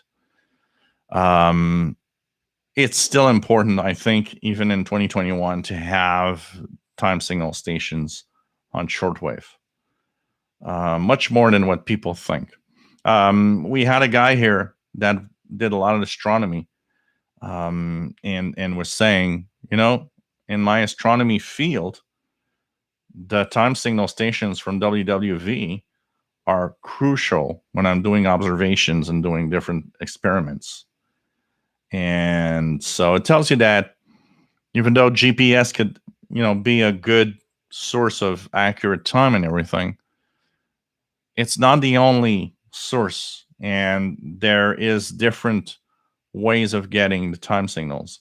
And just check out how inexpensive a shortwave radio can be to get the accurate time here. That's for sure. So there's a lot of stuff like that. Let me just go down a little bit before we continue the questions.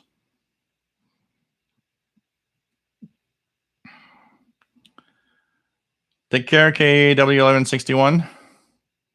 Lawn Boy, power outages are great for radio listening. Oh, absolutely. We're actually the only guys that are happy when power goes out. Steve Miller, LED and LCD TVs can. Yes, absolutely. Your washer, your dryer. There's so many things that can make noise around you that is crazy.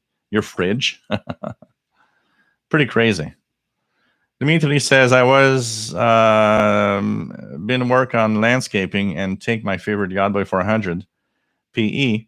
Very gust wind blowed away from my deck to the ground. Now I think to buy another. Oh, that's sad. Well, if you have the money and you are willing to go for it, yeah, go for it. Texan H501X is going to be an amazing shortwave radio, and it's going to double as an audio player if you want, an FM stereo also, which is pretty cool. Trustin says, when it comes to RF noise, the horse has left the barn and the barn has burned down, pretty much.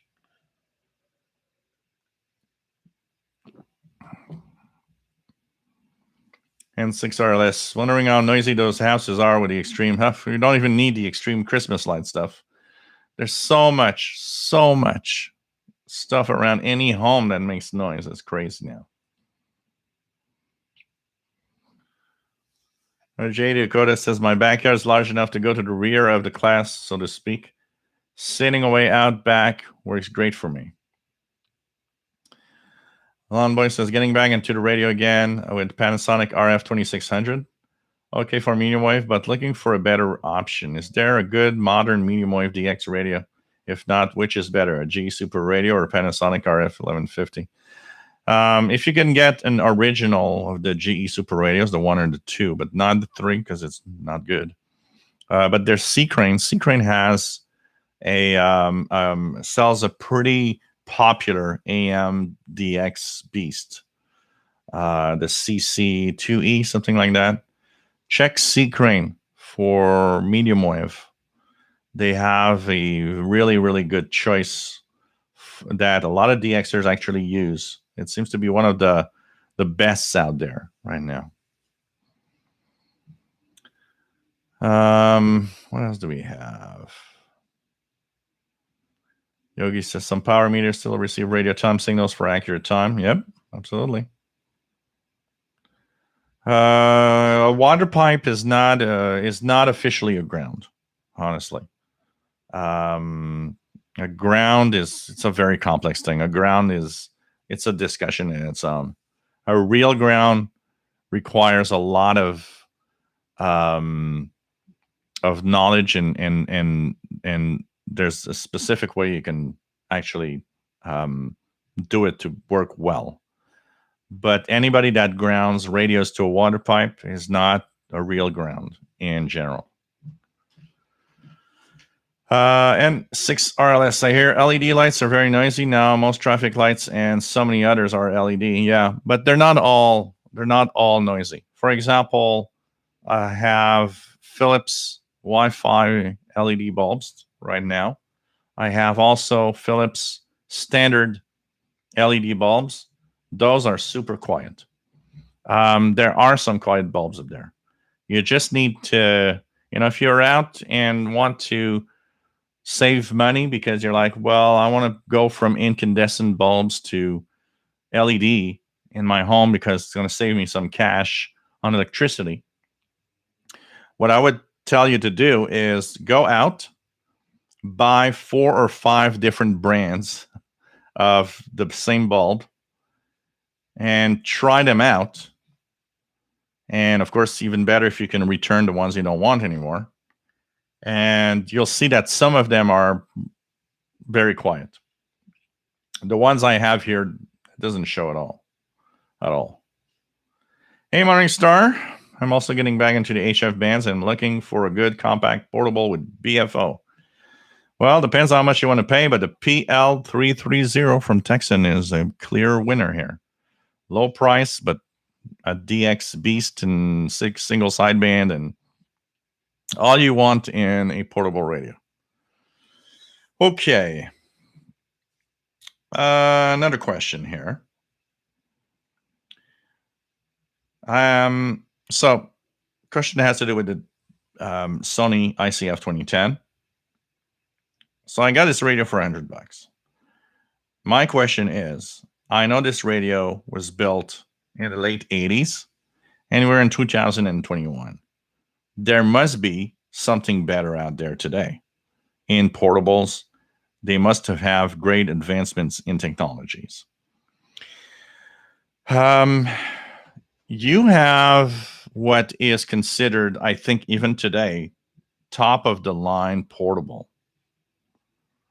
And the only thing that a radio today can bring out that the Sony will lack is features like multiple bandwidths, for example. Like the Texan H501X here, for example, has multiple bandwidths. That might be helping out in reception of signals compared to the Sony, which has, the standard of the time, 2 bandwidths for each mode. But that said, anybody that has one of those older radios, a Sony 2010, and even a lot of the Panasonics or whatever from 70s or 80s, if you go and purchase something brand new, thinking they are supercharged radios compared to the older ones, I think that you're going to be sad. You're going to be like, well, I don't see these radios as being really better. And they're not necessarily better. A good portable from 30 years ago is probably as good as any good radio today. It's just the technologies used are slightly different. They've changed a little bit. But my take on the hobby would be that if you've got a good radio from the past and aren't necessarily interested in buying a new one, you don't have to. You're not going to get better performance necessarily. Another question. I watch your shows. I see your background with what I assume is a internet radio on the display. Why is the radio in your background not your own radio? So he's talking about what's on the screen here. And that's where I know a lot of people are kind of misled by that. They think this is internet, which is not. It's not at all. This is a type of radio called an SDR, software-defined receiver. And this is a radio in its own rights. It's a little box I've got right there. It has no connections to the internet.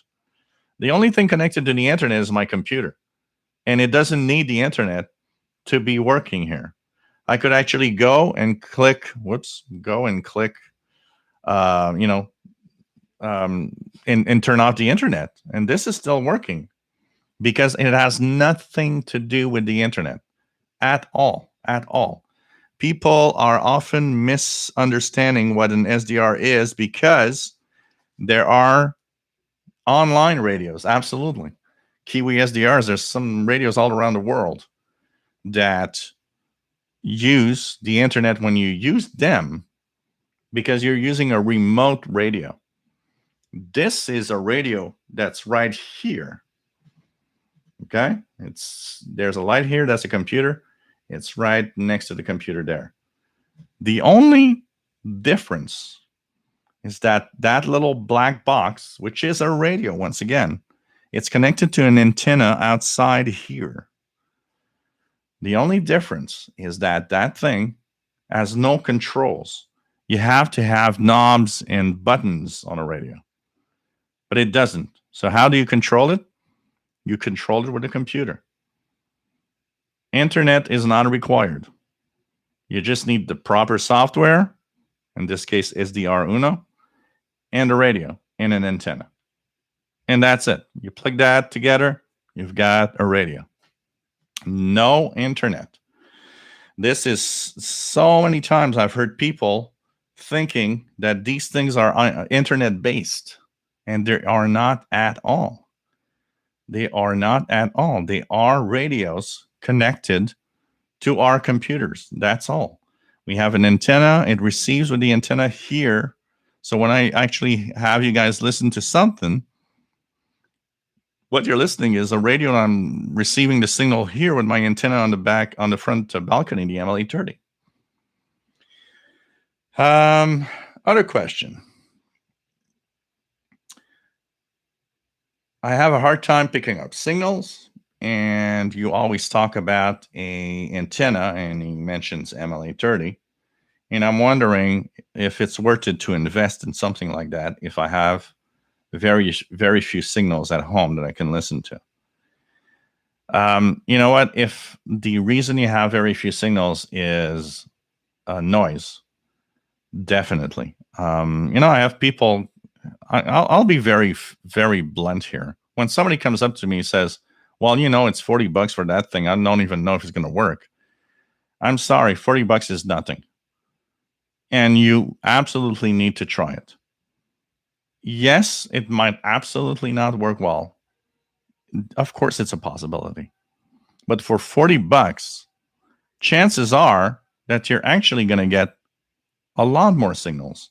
And chances are you're going to have maybe your hobby back when a wire antenna doesn't. I mean, it is an inexpensive antenna.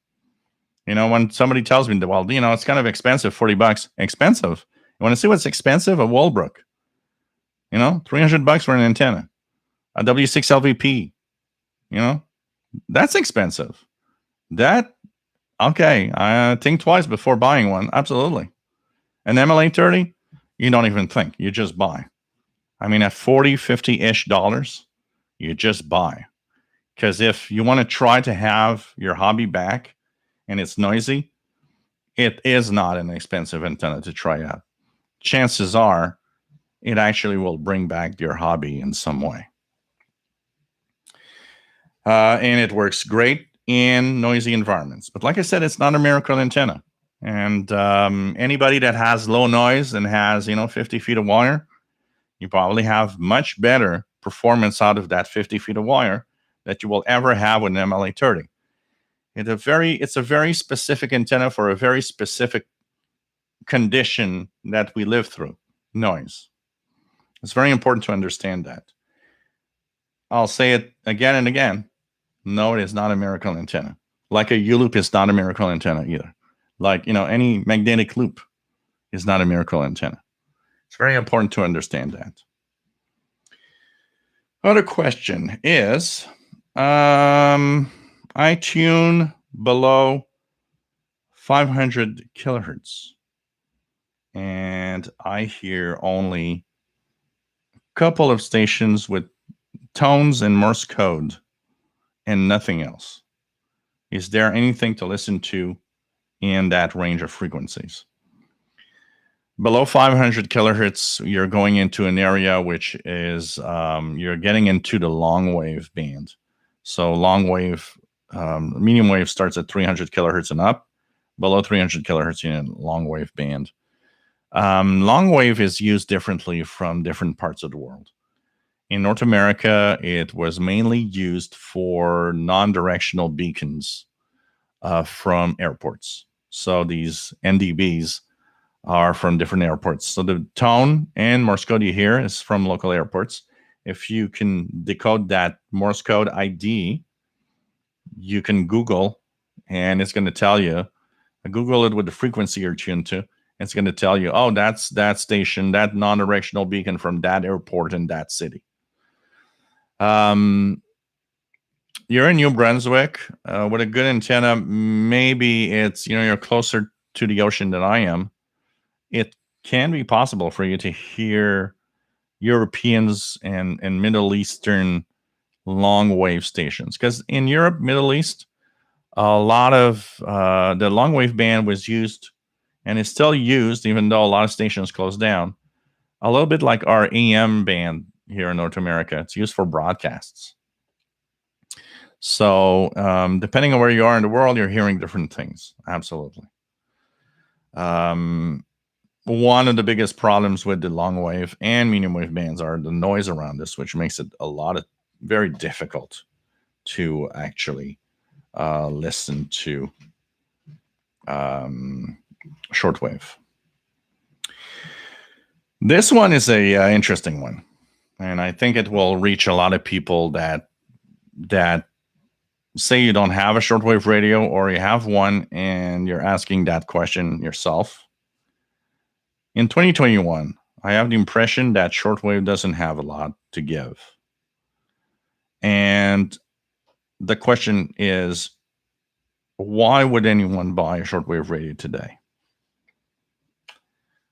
That's an interesting one to answer. So what's difficult to answer on that question is that if you're in North America, definitely somebody buying a radio might find that there's nothing to listen to. And it's difficult to explain to anybody that is coming to the hobby with a new radio why they're not getting anything. And, I always say that the noise is the biggest killer of shortwave of anything else. I say it and I believe it, and I'll say it again. The internet did not kill shortwave at all. The internet is a companion. We're all the proof of that here. The internet is a companion for shortwave. We have this show. We have so much stuff that we go on the internet, and it's like, oh, look at that, there's that cool thing we can listen to, and there's all of this, and there's preamp for number stations, and there's DX clusters, and it's like, this is so cool. We've never had so much information at our fingertips to enjoy our hobby like today. So no, the internet is not a killer of shortwave. It's actually improving my experience with shortwave. I do believe that. And if the internet was a killer of shortwave, every single station that left would have stayed on the internet. I'm sorry, but the majority of them have not done a internet way of things. There's no internet Radio Netherlands. There's no internet Radio Norway, Radio Finland, Radio Moscow. Although there is an internet crappy thing from Russia that I won't mention.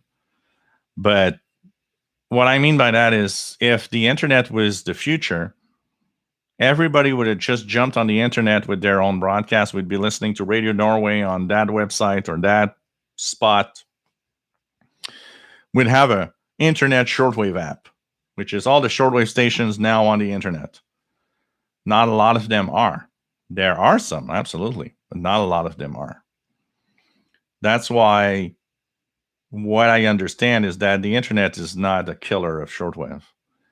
What killed shortwave for a lot is noise, and stations not getting enough feedback decided, well, we're not getting letters from North America.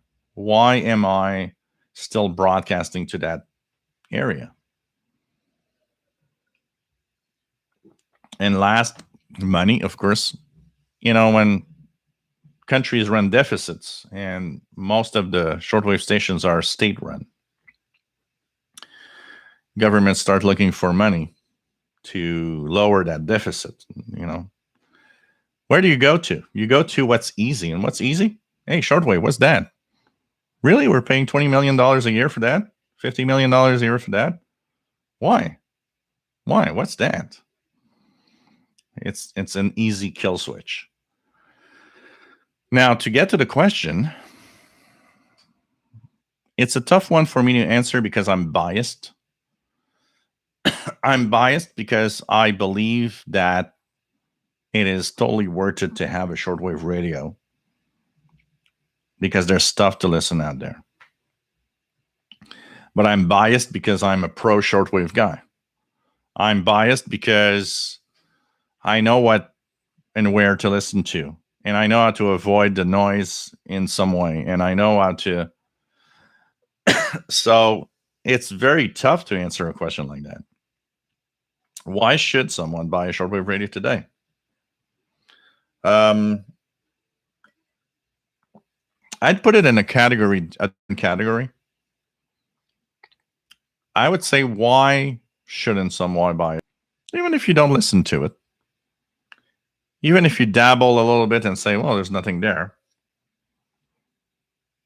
Why not invest in a radio that has that capability? For one, maybe you'll start tuning in and hear a few things, hear Radio Romania, whatever, and say, oh, look at that, there's some stuff here. And kind of, it's going to like bring that joy to you. The other thing is, shortwave might be quieter than it used to be. It's not dead, and it will never be dead. Look at every time something happens around the world, there's always these clandestines that pop up. There's always something that changes. A disaster happens somewhere. Voice of America, BBC will start broadcast to that area. I mean, we live in an area of the world, North America, and there's part of Europe that's in that category also. It's quiet. We have that sense of everything's fine, everything's great. What bad things can happen? And we have to be careful of that way of thinking, that nothing bad can ever happen we are in a new world order that, what can happen? What can happen? Well, we got to be careful about that sense of security. You never know. You never know. And having a radio that has shortwave with it, maybe someday will be very useful to you. I don't know. But I can't, a question like that, I can't say to someone, hey, buy a shortwave radio. How do you explain to somebody you should buy a shortwave radio? We've talked about it in the past, and I think a lot of us that, we've all been through I'm listening to shortwave, but all my family thinks I'm crazy listening to static. Already there, that shows to you that our mindset is different.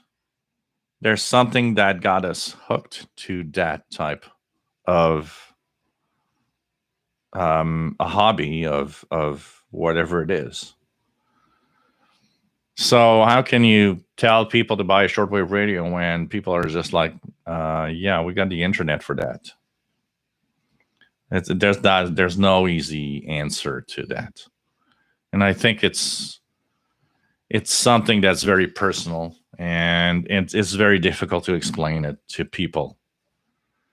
And especially today with our technology where, I got my phone and the internet and everything.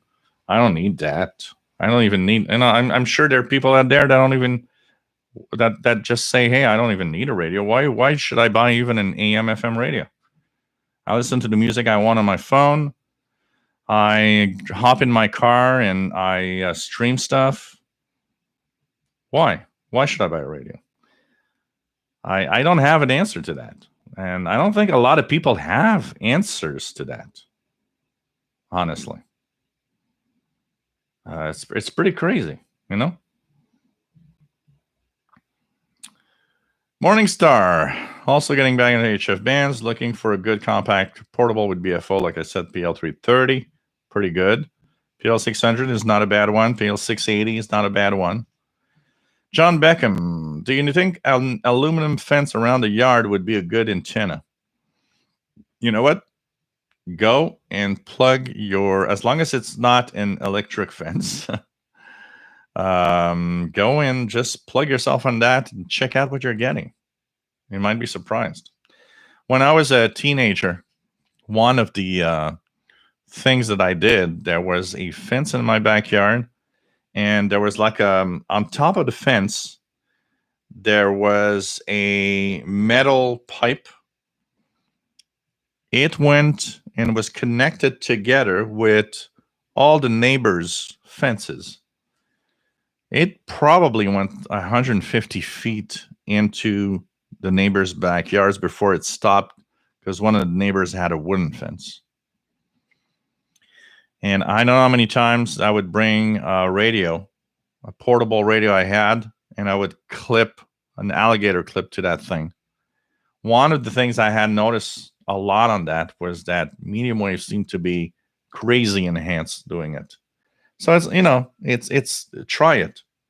You got nothing to lose. Like I said, as long as it's not an electric fence. Take care, VT Radio. Stay safe. Thomas Kitts just put a 4-foot shop light LED kills FM on my Sony XDR tuner. Yeah. Bonne nuit, TVD Extra SMZ. Fais attention à toi. And 6 RLS, kind of like audio components. Try to find a Nakamichi level cassette deck today at any price. Yeah. Dimitris is Texan H501 receiver. It has BFO. Well, it doesn't have BFO actually. It's very it's more of a single sideband tuning. Bonsoir, Christian. Fais attention à toi.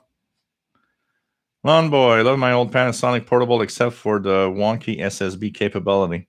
Yeah, it's a little more tricky. On older radios, a lot of the SSB is kind of a little more complex and a little more wobbly and difficult to tune correctly.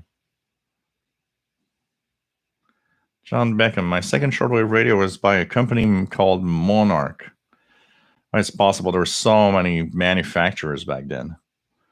Maxi76, my hands don't work very well with a traditional radio, so an SDR works wonderfully for me as I can use my mouse to control it. Cool. Lawn Boy, what's a good source of the MLA30? Lots of sellers out there. Is there an official one? There's no official seller for the MLA30. Get the one that has the price that is fine. Steve said, nice to have you here from Australia. Says, Texan Australia is selling the MLA30. Wow. And they have an online shortwave radio on their site. Wow. That's interesting. Joe Gomez, nice to have you on board from San Diego, California. Joe, long wave stations used enough power too. Must be very expensive to run. Absolutely. Absolutely. And, don't forget that AM radio, medium wave. Imagine all the land you need for all of these big antennas. It's not like FM where you just put a antenna on top of a mountain and that's where you go, Trustin says, I can speak from experience. The MLA30 cannot stand up to a long wire antenna in a quiet area. I was in my hometown regularly. It is a small village with very little RF noise along wire winds. So that is definite, and that's always been the case. Any loop. A long wire in a low noise environment beats a Wellbrook, beats a W6 LVP. It is simply the fact that the low noise and the much longer antenna that you can get makes the signals stronger. But in noisy environments, that's where the MLA30 shines. Mohammed, nice to have you on board. What else do we have? What else do we have?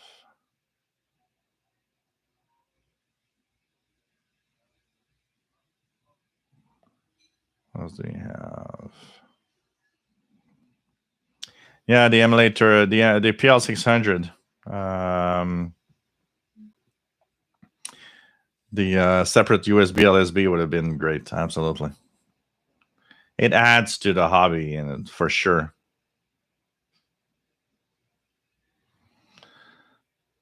John Beckham, why listen to shortwave? That is why I like the official SWR channel of yours.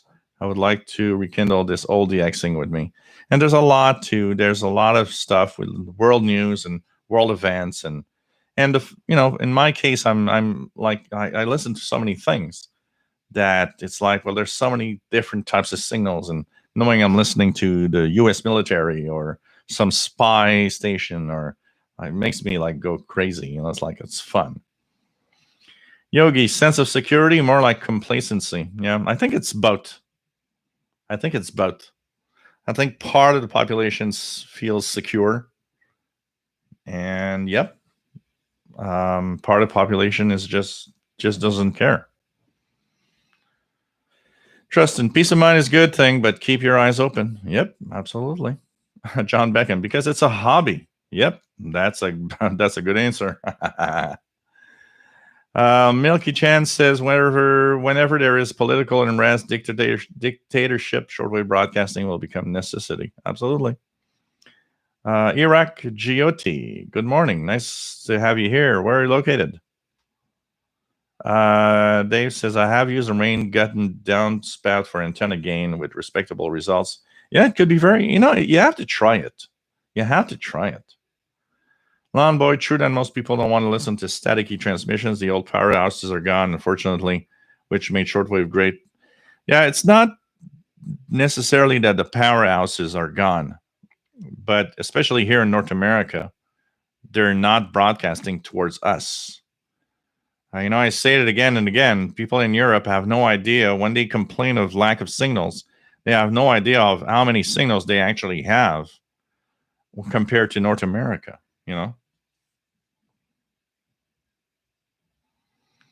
Yeah, that could be, Dave. Absolutely. Gustavo Bernandez, nice to have you here from Venezuela. RJ Dakota says, I used to actually use a long chain link fence as an antenna for my crystal radio as a teenager, picked up at least 20 some stations on it. I believe I plugged my crystal radio to that fence also, and was amazed at the number of stations I was getting. Dimitri, internet a good reference to find new shortwave radio stations. And, people think that it's only a decline without realizing that there are new stations popping up all the time. A lot of clandestine stations popping up also because of unrest in certain countries around the world. And also, what's happening with shortwave is there's all sorts of shows. Like, look at the U.S. stations that have different shows, like WRMI having shows of people just wanting to be on radio for a price that is inexpensive. Dimitri, the internet good reference to find new shortwave. Brooks Michael, only shortwave allows you to hear radio stations from distant points and other points of view. Absolutely. Tristan says the internet started out as a hardened network to make it tough through a third world war. Today it is not so hardened, much more open to failure. Oh, absolutely. Nice to have you here from Trinidad, Adesh Manhar. Nice to have you on board. John Beckham, which is better reception material, aluminum or copper wire? Technically copper, because it's more conductive. In all fairness, it doesn't really matter much on shortwave. Aluminum, copper, steel, they're all going to work.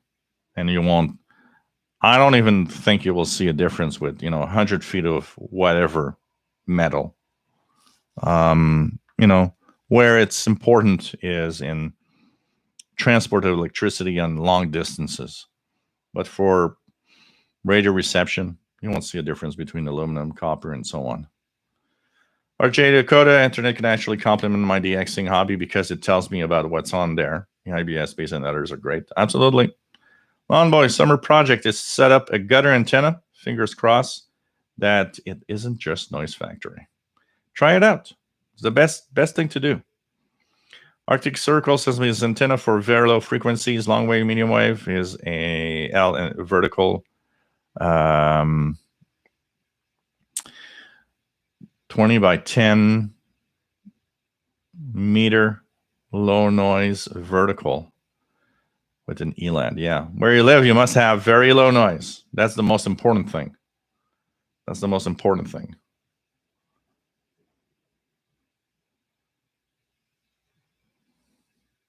When the internet goes down, shortwave is invaluable. Absolutely.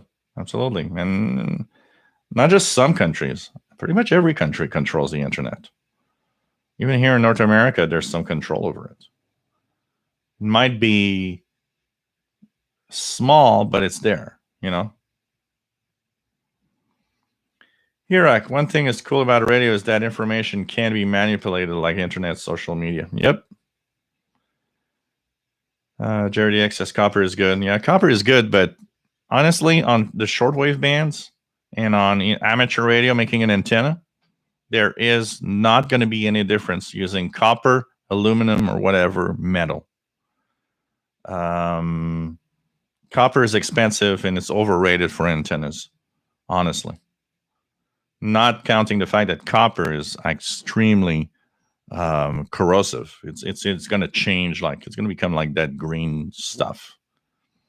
And I can bet you that if you put 100 feet of copper, 100 feet of aluminum, you won't see a single difference.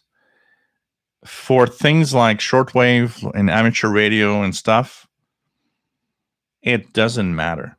We have to stop going nuts over you need copper and blah, blah, blah. It's like, no. Take whatever you have that's cheap and it just works.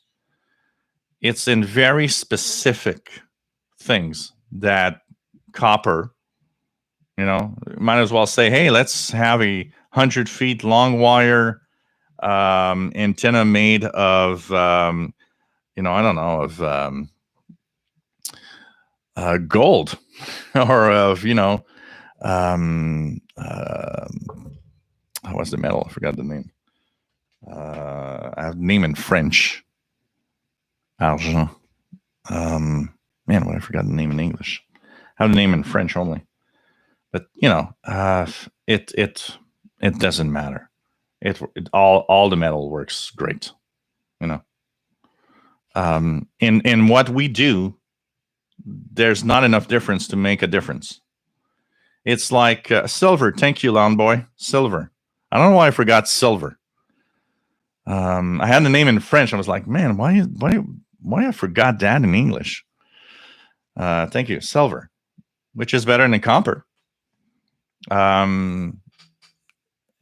For stuff like we do, it doesn't matter. It doesn't matter. If it mattered that much, then people would go crazy and make, you know, look at commercial antennas. Okay, all the commercial antennas that they sell you for amateur radio and stuff, any of them made of copper? No, they're all made of aluminum. Why? Because it's light, it's cheap, and it doesn't matter.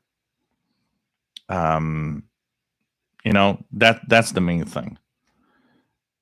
Where copper or silver and all of that matter is in very specific cases. And you know, if you have electricity transmission line of you know, 1,000 miles, and even then, just like here in Quebec, they're not using copper transmission lines. They're using, for the most part, aluminum because it doesn't weigh much, and for the difference, it's worth it. There's a lot of too much precision. It's like people, you know, starting to talk about coax cables. In high frequencies, yeah, coaxial cables have more and more loss. So it depends on what use you're going to have. If you listen to 3 gigahertz signals all the time, yeah, you're going to need some good coax there. You're not going to use RG58 or whatever. But in the shortwave side, whatever you use, RG6, RG58, or whatever you use, NMR, you won't see a single difference on an S meter with 100 feet at 20 megahertz. In low frequencies, the loss is too low. But as you get higher, there is absolutely more and more loss. And that's where it starts to show the differences. So, you know, whatever you have is fine. And no, if you have 150 feet of aluminum wire out there in the woods, you don't go and buy 150 feet of copper wire to replace it. You won't see a single difference, I can bet you.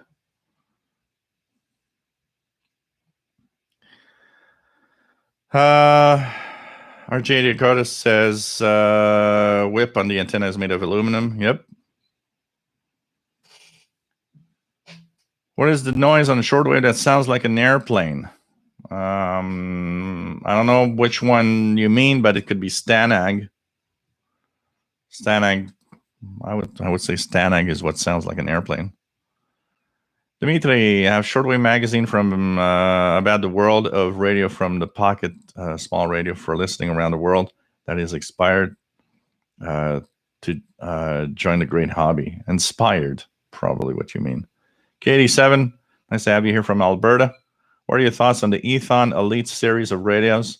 A lot of them are nice and work well. It depends on the models. Ethon, we've got to be careful which model you're going to buy, honestly.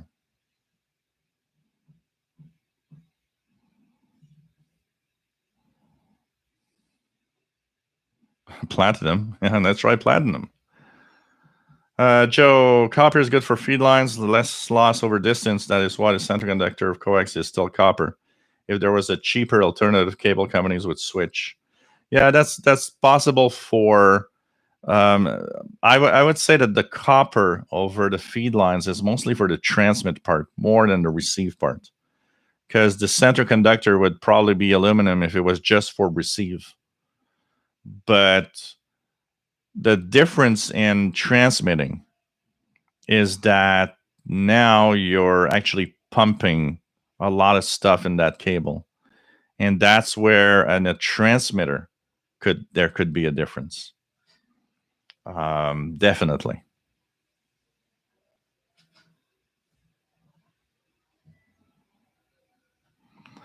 Of course, you don't see gold antennas. You know why, RGA Dakota? Because they get stolen before they actually are used. Oh, man.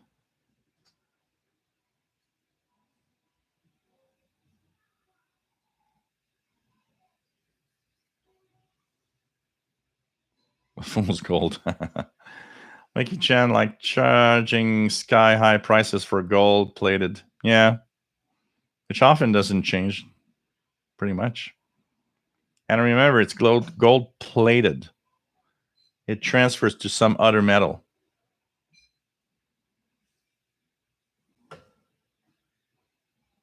J Dakota says that's like the so-called HD antenna. There's no such a thing as an HD antenna. It's the frequency response. Yeah, I've got an HD antenna on my TV. That's why I got HD, and that's why a lot of people probably think, HD is used at so many things today. It's like, yeah, I've had a HD a cheeseburger last night. Tasted better than everything else.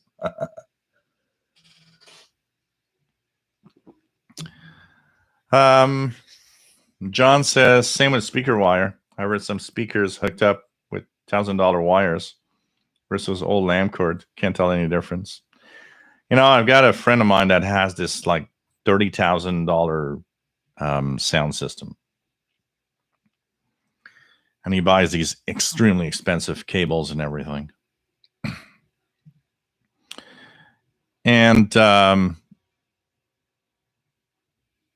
I would like to do with that guy is I'm going to blindfold you, and I'm going to change cables without him knowing it. And I want you to tell me, does it sound the same?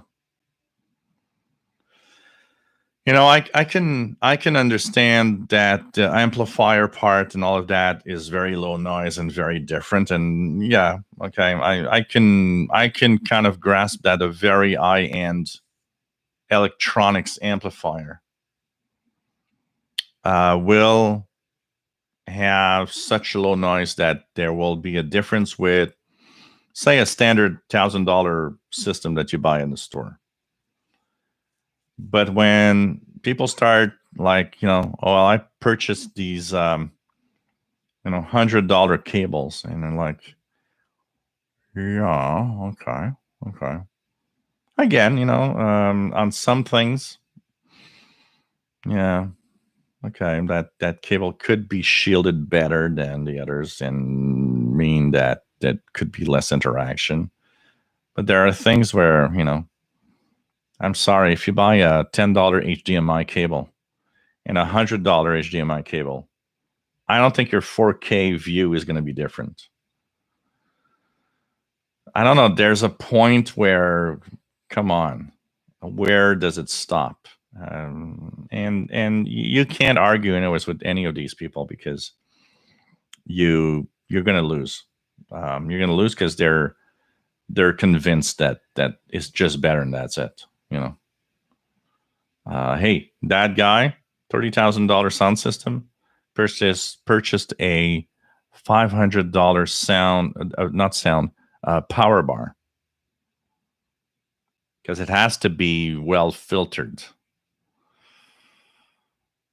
Isn't your $30,000 sound system already very filtered? I don't know. You get to a point where you're like, yeah, okay, and you just don't argue. You're just like, oh, okay, that's cute. That's cute. I'm gonna buy that $25,000 whatever. It's just funny.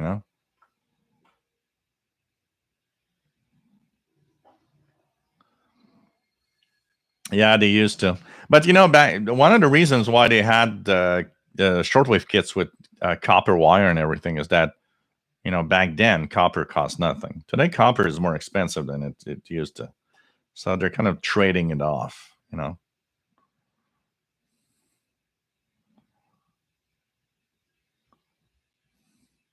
Graphene as an antenna. High antenna is made of particles from the Chernobyl nuclear site.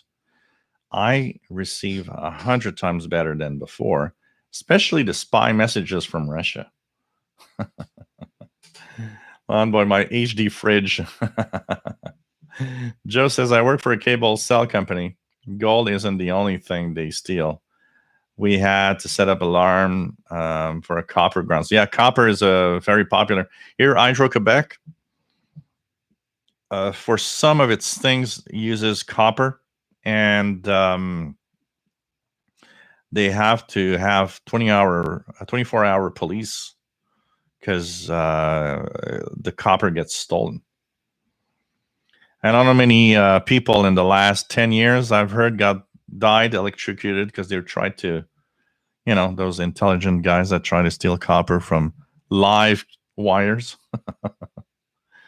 Oh, God. But copper stealing is a big thing. Absolutely. Oh, the HD Vision sunglasses. You guys remember that that TV ad? Well, now I bought my HD Vision sunglasses and I see everything. Everything. Oh, God. Coast Side says, when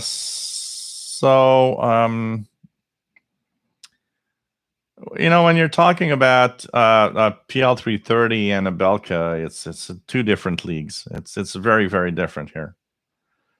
Dimitri, the people of North Korea who has a shortwave receivers got window to the world. They would learn events happening in their countries. Yep. It's the only way they actually can learn from other countries and what's happening in the world. Dan Edwards says, made antennas out of dollar store twist tie wire. 100 feet for $1. There you go. Works. That's all. Joe says they constantly cut our fiber thinking it's copper. Oh, man. How dumb can you be? How dumb can you be? Please. Yeah. Yeah. So, hey, guys, 2 hours 37. It's, almost 20 to 11 here. It's getting late in the evening. I'm going to say good night. Hope you enjoyed the show today. We have more questions and we'll continue on Saturday, actually, because it was one of his comments is, I know you talk a lot. I know you do a lot of stuff. If you don't have time for all the questions, they can continue in another show. It's be fine. So that's what we're going to do. We're going to continue them Saturday. Hope you enjoyed the show and that it was fun to you tonight. Always cool to be here. Always nice to have this show on. And hope that we'll see each other again this coming Saturday. And be careful, everyone. Stay safe. And hope that you enjoyed today's discussion on fridges and all the different things. Yeah, Paul is fine. Paul is actually was right here. I received a package in a big envelope, and I put the envelope on the floor. He slept here on the envelope for like 2 hours just before the show, which is so funny. And Joe says, for people wondering if there's anything to listen to, like 26 stations tonight during the show. There you go. So 04:37 in the morning in Sweden, Arctic Circle. And at this time of year, you probably already see the sun, right? So stay safe. Take care. Love you all. And Charles Williams, hello there. We're going to end with our light show. And how about a little bit of hey, Prasad from India. Always nice to have you here. Hope you are well, my friend. We're going to end with our favorite song, the theme of our show, which is, of course, Moscow Nights. How about it, guys? Do Moscow Night tonight? Do we Moscow Night tonight? And of course, we're going to change this to a different lighting system. Scene. And let's put the colors in. And here we go, guys. Here we go. Different colors. Now that are going to go with our last song. Take care, everyone. See you Saturday, 20 hours, Universal Time. And turn on the radio, guys. Okay? Okay.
Love you all. Stay safe.